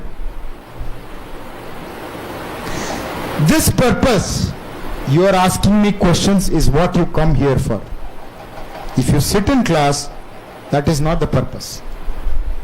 If you are a scientist, aspiring scientist, you will have questions. If you try to understand, that is a natural phenomenon. If you try to understand, you will have doubts. Physically present, mentally absent, in some other galaxy, Andromeda, you are roaming around, no point. So tell me, do you want me to call you out and ask you? Tell me, yaar. Otherwise, your lunch will get delayed. I am a jihadi here. Cannot change me. Tell me.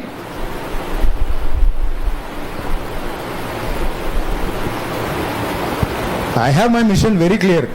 I will not leave. Unless, of course, Lynn says, sir, enough. Don't say, please, Lynn. Yes. Yes.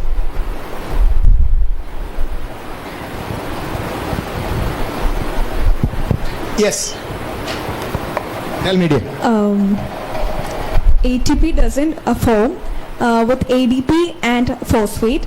It need a diffusible reactive species which is called a superoxide to make ATP. Correct. That's good. You get a chocolate. So I showed experimentally that ATP can be formed with diffusible reactive species. The equilibrium is so far towards the formation of ADP and PI. Spontaneously it cannot form.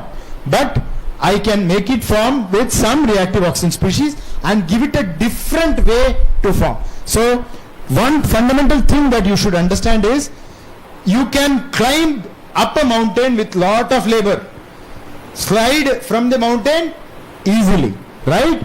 So that is what reaction kinetics, thermodynamics, mechanism all is about. Understand how a reaction occurs. You are biologists, you want to understand how plants function, how they can give better fruits, how whatever your agenda is, you need to understand its molecular, macroscopic, all that functions. Thank you so much. Kuti enda pere? Gayatri. Gayatri. Nice Gayatri. So good. Good Gayatri. You got one fundamental. Anybody wants to say anything that they got from the respiration part? Something very fundamental against the classical theory. Against the classical theory.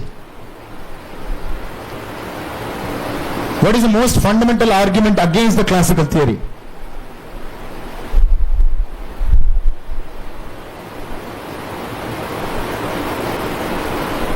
You want to try?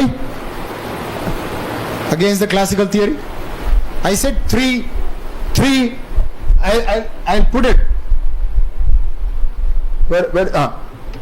Three fundamental arguments.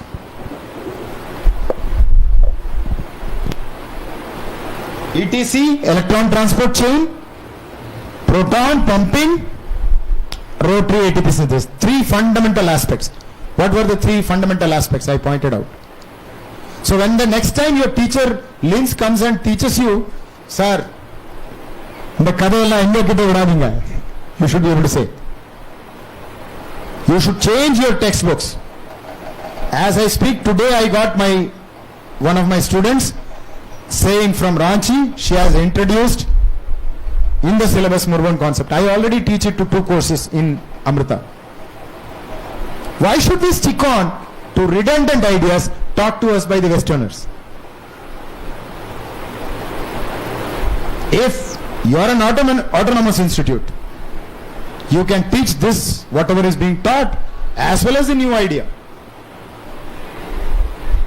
We are all our own authorities. I am just saying. So, what were the fundamental? What was this here? What was the argument here? Teach the students at least. Come on. Okay, I am losing time. Don't be so shy. Why? Okay, go for the next one. Yes, Gayatri. Give it to Gayatri. If one person's confidence gets built more, I like it. Go. We have taught that earlier that proton pump is the reason for ATP production. Yes. But today we came to know that the proton is inefficient for the driving force. So here the proton pump is not the reason. No. What? Be specific. Okay. What is the calculation that I have shown here? You have calculated the proton first in the mitochondria. See, if protons need to be pumped from mitochondria, you need to have protons in mitochondria. Yes. So, any school-going child with basic level of chemistry can calculate that there is no proton in mitochondria. And then even if there is proton is so small that you cannot pump like that. It's so small because much smaller than the atoms themselves. Yeah. So it cannot be so easily handled like that. Okay. So that is one. The second idea is you cannot have the same process reverse, right? And the third idea is there cannot be circuitry, there cannot be up and down motion of both cations, anions and all that in any way that you please. Alright? So these are the three fundamental ideas. So the evidence that I gave is that reactive oxygen species can make ATP by themselves and the protein structures beautifully align with the Murburn model. All experimental evidence aligns beautifully with Murburn model. Alright? Till date there is nothing to support Peter Mitchell's theory, nothing. All were misinterpretations. Alright? So that is something that you will. Let's go to the photosynthesis part now. She can get another chocolate, please. I'd like to encourage people who interact. No, don't smile. This is not an issue of smiling. Those of you who sit without interacting, you're doing yourself a great disfavor. Get out of your cocoons and shells. You're supposed to interact. This builds confidence. That's what you're here for. For you to question something that is wrong, you need that confidence inside. That confidence is built in classrooms. That's what I'm trying to train you here. Alright? Okay. So, Linz, until what time do I have? 10 more minutes. So, Sherry, okay. In that case, I'll go quickly. I'll stop it at 1. Thank you. See, that's negotiation. Thank you so much. He can't throw me out anyway. Alright, so in the next 20 minutes, I'll try to make sense of approximately 40 slides. So that's not good, but what the hell, we'll do it. Because time is a real criterion. I went for building a little bit rather than making a lot. Alright? So, photosynthesis, structure, chloroplast, all that you know. Now, the most fundamental, how many of you know Emerson's experiment? Raise your hands. Emerson's experiment? Nobody knows? You know? Okay, you heard of it? Good. So, where is the Emerson's experiment? Emerson experiment is, there is one photosystem that is to be excited at 680 nanometer, another which is at 700 nanometer. So you excite at 680 nanometer, you get this much oxygen. You excite at 700 nanometer, you get this much oxygen. You excite at both wavelengths, you get much more than these two added up. So how do you explain this? So what did the people who are working in the area do? They made that these two systems are connected in a circuit serial way. Now you have commonsensical awareness from 10th class electronic physics class.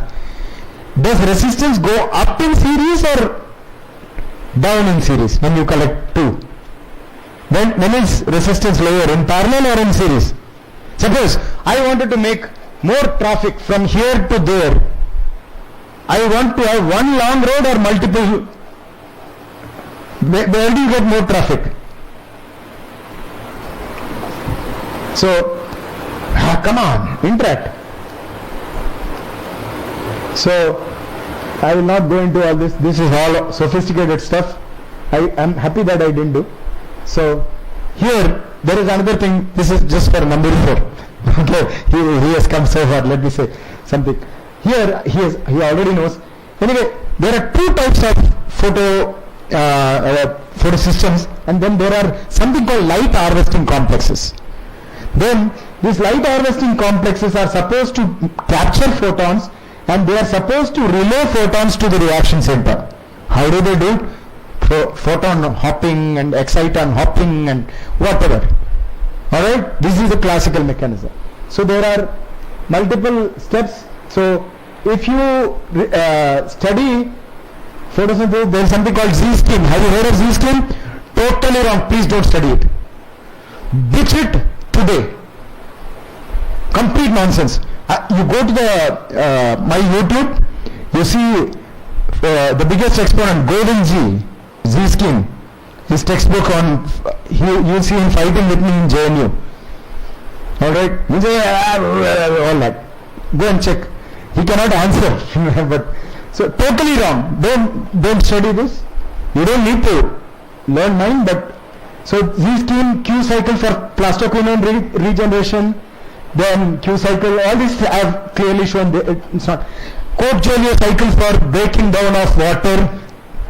Totally wrong. Totally wrong. Alright? So I will show you why it is wrong. But I don't have time now. We can interact later. So rotary antidepressants I have already shown it is wrong. So this is photon, exciton hopping, all that doesn't make any sense. Here is the simplest rationale against this scheme. If you have, whether it is water flow or electron flow, basic common sense dictates that parallel connectivity of the photosystems is more effective than series connectivity. 10th class enough to just throw out Z scheme. 10th class physics. 10th class physics. Don't feel bad. Even I taught this. Okay? Then this and all too much. This is Marcus theory.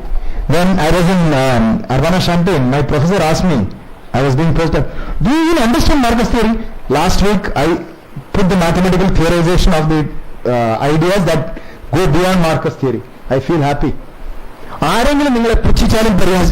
If somebody mocks you, don't take it light. Take it as a challenge. Work against the odds. Show that you will prevail. That's what it is. Basic, those reactions given in textbooks.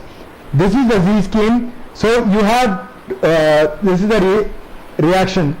This is it. So you have 4 photons and 4 photons of 680 nanometer, 4 photons of 700 nanometers. They can give you only 1387. These equations require 1464. Violation of which law? First law of thermodynamics. Doesn't agree.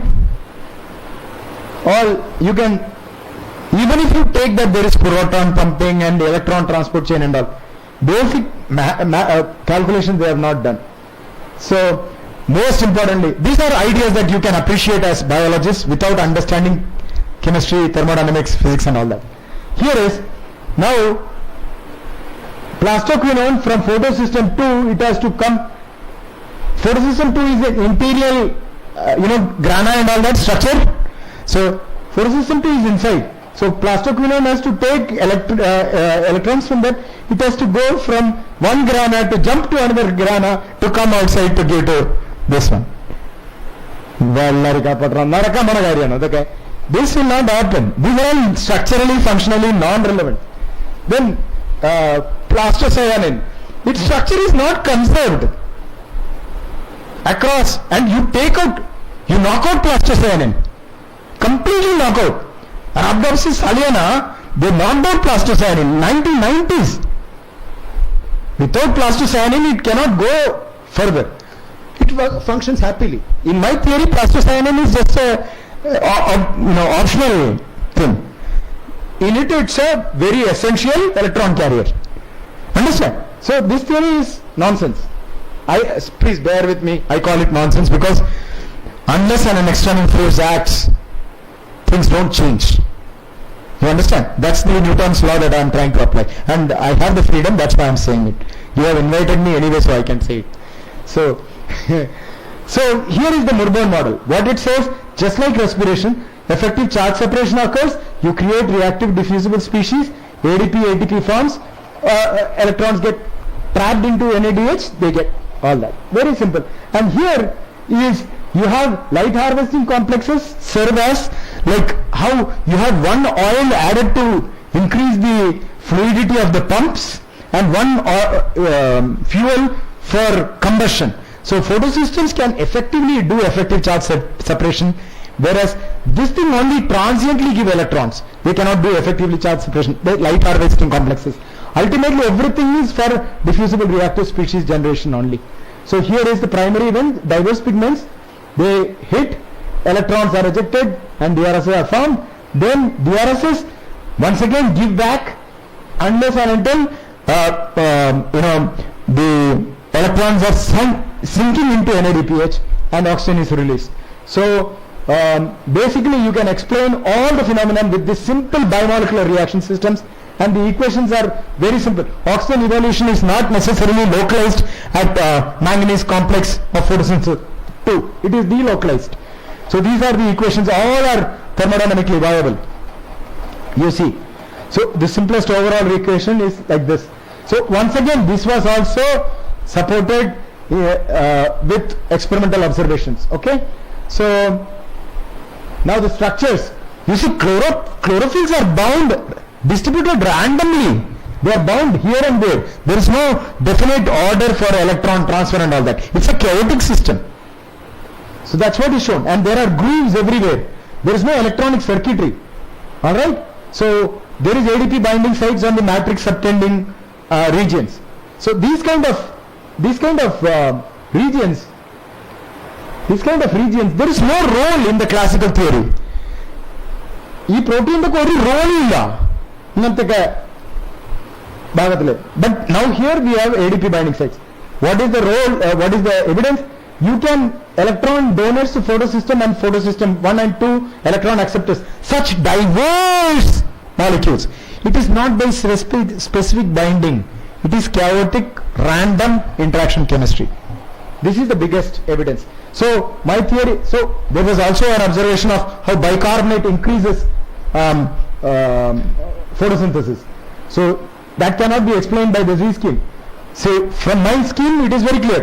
Hydroxide ion this much, bicarbonate this is the yield, water this is the yield. So bicarbonate forms better ways than water. So it will increase. Simple thermodynamics is the answer. Alright. So now these two are the experiments that gave rise to nonsense. Alright. Chemiosmosis. All that. What they did is they took chloroplast, they buffered it at pH 4, then they transferred it to pH 8. They saw ATP getting made.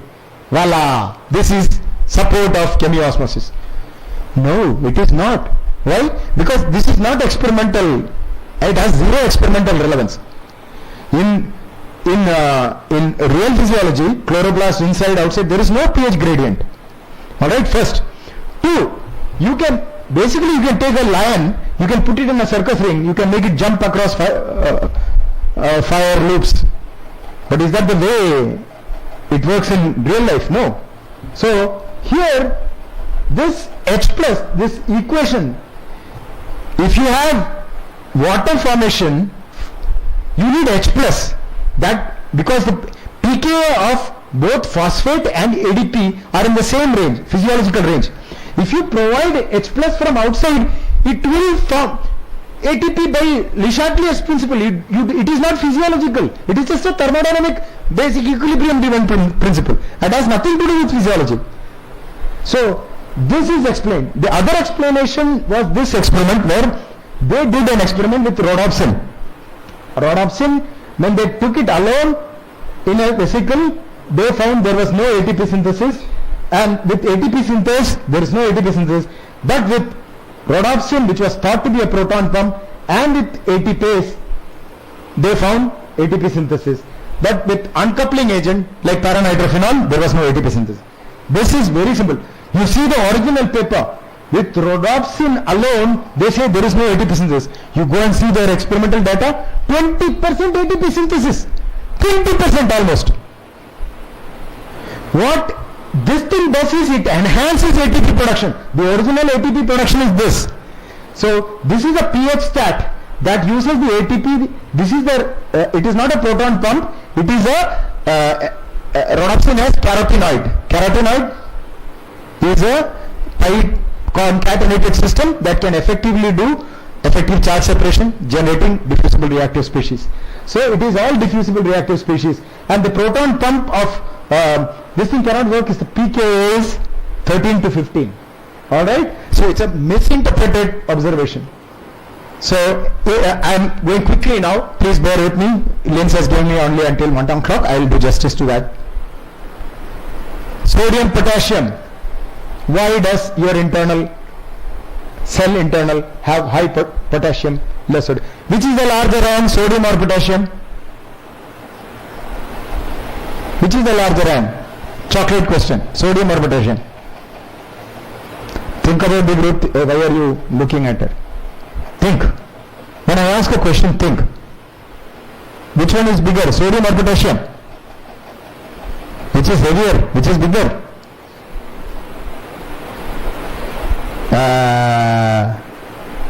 Don't talk. Alright. Potassium is the bigger one. So if sodium is present more in cells, you can account for it with some kind of sieving effect. If you have a smaller sieve, you can get sodium. But potassium is present. They said 3 sodium is pumped out, 2 potassium pumped in. You see the thermodynamic feature of sodium. Sodium plus electron minus 2.1. potassium ion plus electron. So if you have a superoxide species here, you will have more possibility of the membrane preferring potassium. And also potassium has, you see, carbonate, bicarbonate, acetate, phosphate, all those ions. Potassium is more soluble than sodium. So inside the cell you have more respiratory anions that prefer potassium. And membrane has that. Why do we have membrane lipid? Because it is more solubilizing oxygen and oxygen centered radicals. That's why you have lipid as the membrane. Alright? So this is what explains. And so now I have theorized the transmembrane potential topology with the Murburn theorization. I am not going to show you that. Here is I. You know, you are students of biology. You say rods and cones at this place are the photosensitive. For approximately 300 to 400 microns thick retina. Now you imagine a photon of 400 nanometer traveling this thickness to reach retina. By that time it reaches, it will go scattering, reflection, everything. Sir will agree to this. Right? Multiple layer, all dynamic layers. So how can this be the primary phototransducer? It is not. The structure of eye has both red blood vessels here and there. So if this were to, the nerve signal has to go in the most complex way. So both photosynthesis and this eye have got what? Carotenes.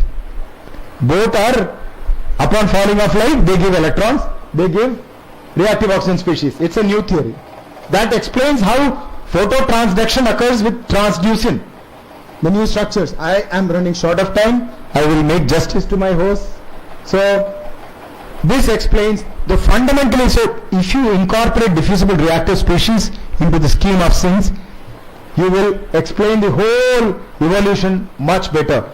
Alright, how you can come from Murburn concept all the way to cell theory, evolution of life.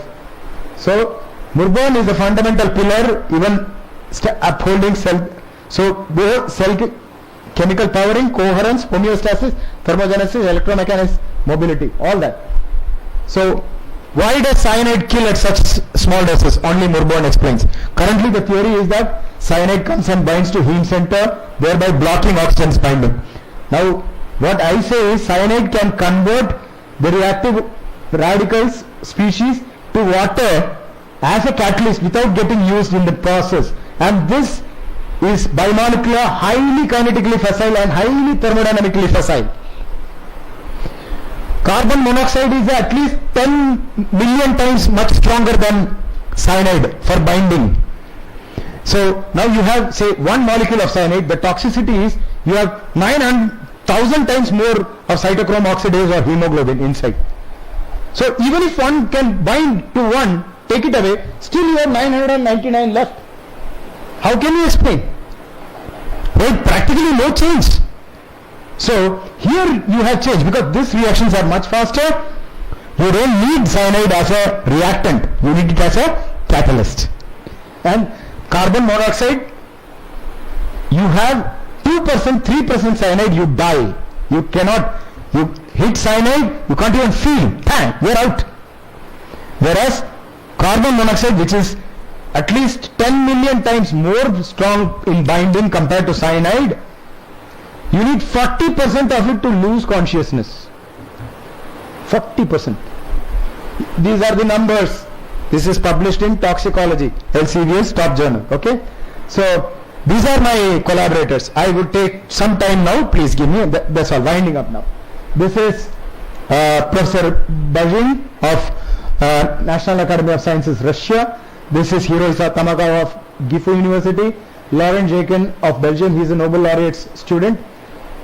He is from Chinese Academy of Sciences. This is my student Danny, Abhinav, Vivian, Afsal and Surjit.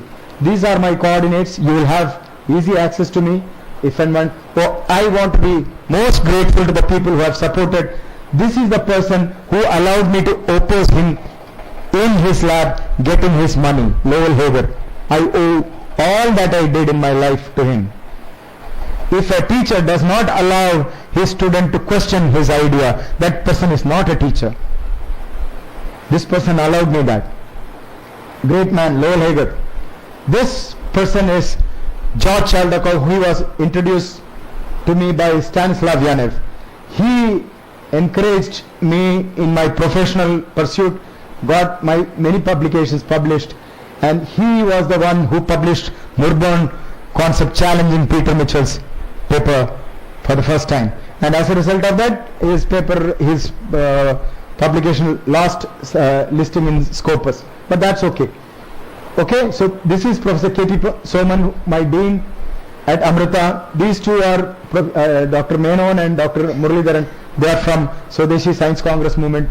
They are from Vibha and all that. Here is Professor Namuri sir. I with more greatest gratitude. So Vigyan Bharati, Swadeshi Science Movement, Bulgarian Society for Cell Biology, Midwest Enzyme Chemistry Conference. They helped me launch Murburn. So yeah, all cells, they are fundamentally made of molecules and ions. Murburn theory is just an interactive scheme of molecules and ions. It cannot be stopped. It's not a theory, it's not a hypothesis. It's a concept. It cannot be denied. It cannot be denied. Alright, whether you are plant, any case. So you have diffusible reactive species, they are twin-faced. They are life giver, they are life takers also. If you have too much, you will have chaotic reactions, cancer, all that. So from order came chaos, from chaos came order. If you follow some literature, you know Dr. Jekyll and Mr. Hyde by Stevenson. So the most important message is, if you see knife in a kitchen, do you say that because there is a cutting board, there is a knife, there is knife rack, there are gloves, do you say knife should not be used? That's what biologists do. Just because there are antioxidant enzymes and some antioxidants are sometimes favorable, we say that reactive oxygen species are bad per se. That's bad attitude, bad outlook towards science. Reactive oxygen species explain biological phenomena in terms of energetics, kinetics, mechanism, structure, distribution, evolution, probability, Occam's razor, all that criteria. Only problem is aesthetics. That comes because of our background. So even in Charaka Samhita, in our culture, it says Shante Agnum Riyate. Why is it our assimilation process called a burning, Agni? Our ancestors had some idea about it. So Murburn is like combustion chamber. That's what our cells are like, combustion chamber. Oxygen is used for primarily a radical kind of purpose. And it is like this. Your life is like this. You are like a cloth dipped in oil, and it is set to burn. You burn first the oil, then the cloth. You are destined to die because burning is occurring inside you. There is no way you can escape that. But now that Murburn is out, your kids will have longer lives. You will live 90, all that. Now the average is 60. Mind it. So be very careful in choosing your partners, because after 50, you will have to have a steady life. Okay? So last few messages and I'm out. Why water? Why oxygen? Why aerobic systems are better? Because oxygen can directly form interactive equilibriums. Lipids can solubilize oxygen better. It can form another phase, interfacial kinetics. It can go proteins. Of course, structure. Now we have to think in terms of Murburn concept also, not just active site. You can think of beyond active site dynamics. Now you have to think. And carbohydrates. Why hydroxyl groups are more in carbohydrates? Why they became the energy mainstream? Because hydroxyl radical is a mainstream thing. When it hits, it maintains that concentration. See, why do nucleic acids have ribose sugars and that hydroxyphosphate backbone from both sides? Because to prevent them from burning. Hydroxyl radical attack. Okay? So all that. Lipids, very important. Why not carbohydrates as our members? Lipids, because more oxygen, no water there. So oxygen centered radicals can stay longer. Right? So those underlined by red are the Nobel laureates. 8 Nobels are going to drain. You can check out, this is DeepSeek. How does, the question is, what are the paradigms of plant physiology that Murburn concept ushers in? See how it impacts. DeepSeek says that. Alright, so impact, clearly you can see, after my publication of that paper, chemiosmosis and proton transport all that has gone down. Mitochondrial work goes up, those terms are going down. But still my works don't get mentioned. So most important message, oxygen plus electron superoxide minus 250 kilojoules per mole. This is the most important thing that you need to remember. Thermodynamics, very important. Oxygen is role of this. Remember, it's not a circular thing, it is elliptical, came from Kepler. Similarly, it is proven beyond doubt that the current theories are wrong. You don't need. My theory could be wrong. And suppose if you make a theory that ant goes in a circle, you take points here and there, and you can still fit to circle. But what if there are positions like this, you take points here and there. This is what modern scientists are doing. The reality is something like this, they are making it always fit to a circle. That's sad. Now, you remember mathematical equations can be fit to any experimental data. This is hyperbola, this is parabola. You will get all, but that doesn't mean. You can get a picture like this. Escher showed second floors, water falling down, turning a wheel. You check it every place, it's going downstream. But can it work? It cannot work. The classical theory is like that. Alright, so journey to Murburn concept. All these things have been done. Even nitrogen fixation in plants occurs through Murburn. Most. The pressure is cleaned, Huh. water also goes up. Yeah, water also goes up. So you cannot make it out. You try to see that. You should see why I put this. When you make an explanation, have you seen Senville Contemporary movie? They say first he takes banana, then he takes orange, then he takes apple. They all are the same price. Then he keeps back the orange and he takes keeps back the banana. Then he starts eating apple. He says, pay for the apple. Says, no, I have put back the orange. Then he says, pay for the orange. I have not taken the orange. Something like that. That's the kind of argument that they picturize with this. So, yeah, that's it. That's it. Thank you so much. I can take questions if you are not so crazy for lunch now. Yes. Who teaches these subjects? You teach? Yes, nice. I wanted to have the people who teach. May I know your name, please? Give her a mic, please. Oh, wonderful question. I have addressed this question in my paper, Progress in Biophysics and Molecular Biology. Wonderful question. See, the point is, aerobic window, thermodynamic window is from minus 400. See, if you go more reduction, you get water to break up forming hydrogen. You go, take it more oxidative, oxygen becomes, oxygen erupts. So water breaks. So the window is minus 400 millivolt to plus 800 millivolt. That the classical aerobic system works. The anaerobic system works when in the absence of oxygen, this whole window is not available. So now if you see the proteins that were present in the anaerobic systems, alright, for example nitrogenase and all that, there are so many proteins that have very similar structure. For understanding the transition from anaerobic system to aerobic system, you can use Murburn. Their only thing is, it is not oxygen-centered diffusible species. It is sulfur-centered, nitrogen-centered, proton, all that. Because the windows are different, that's all. In that system, if you put oxygen, boom, the whole equilibriums will go haywire, that system will crash. So it is not necessary for oxygen? No, it's not. So the point is, see, what I am saying is, diffusible reactive species, the radicals themselves give an alternate way to get a reaction energetically feasible.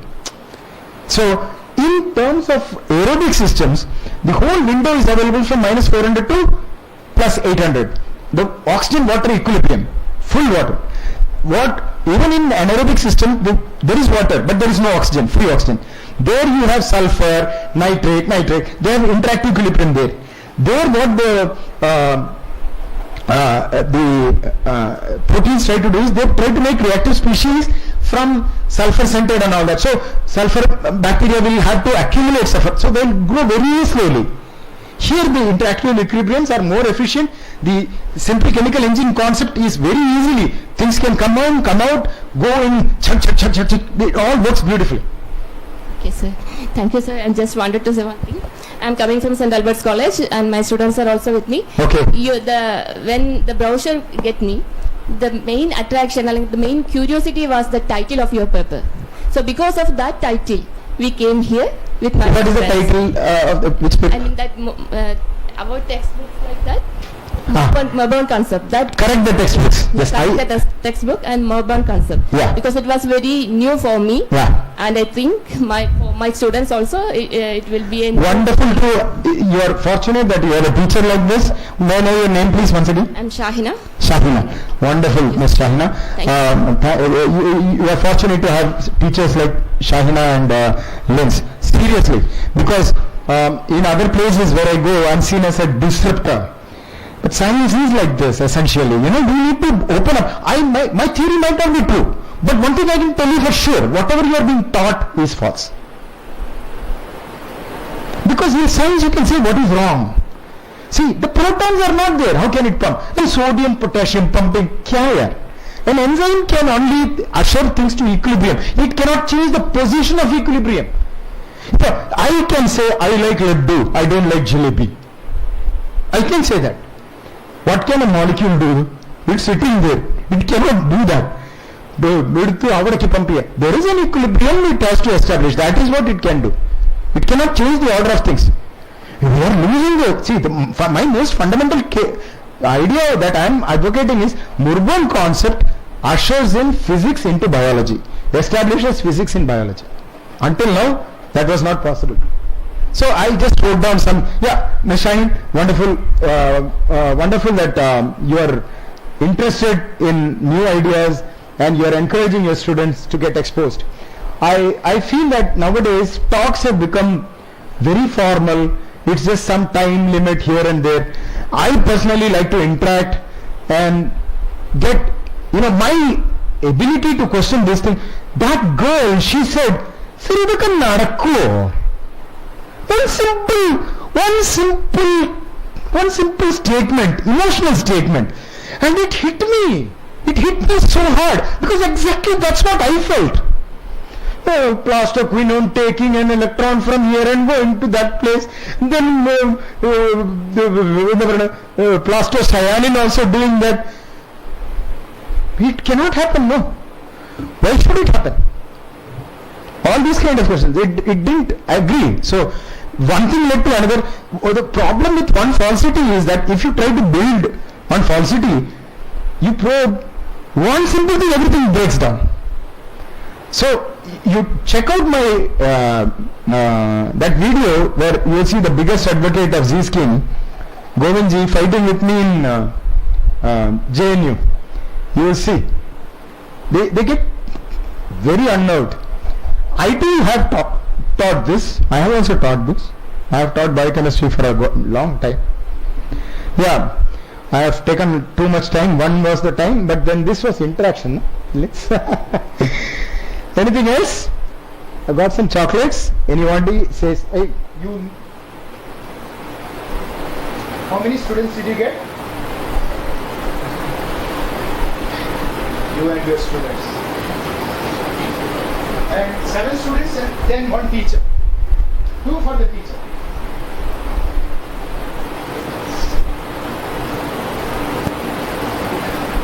Wonderful, wonderful to have teachers like this. Anything else? So, if that is the case, you can get each other. You can get each other even after I go. You can't get me after I go. Teachers, you should become militant. You should not allow these kids to talk among themselves. That's your biggest enemy. That will stop you from developing your own innate curiosity. The moment you get a curiosity, learn to express yourself. That is when you become a scientist. But I have no problem with you, Marie. I'm married, right? Good. Anything else? Have you ever thought of these questions? Plants don't have brains. Do you think they are intelligent? They are botanists.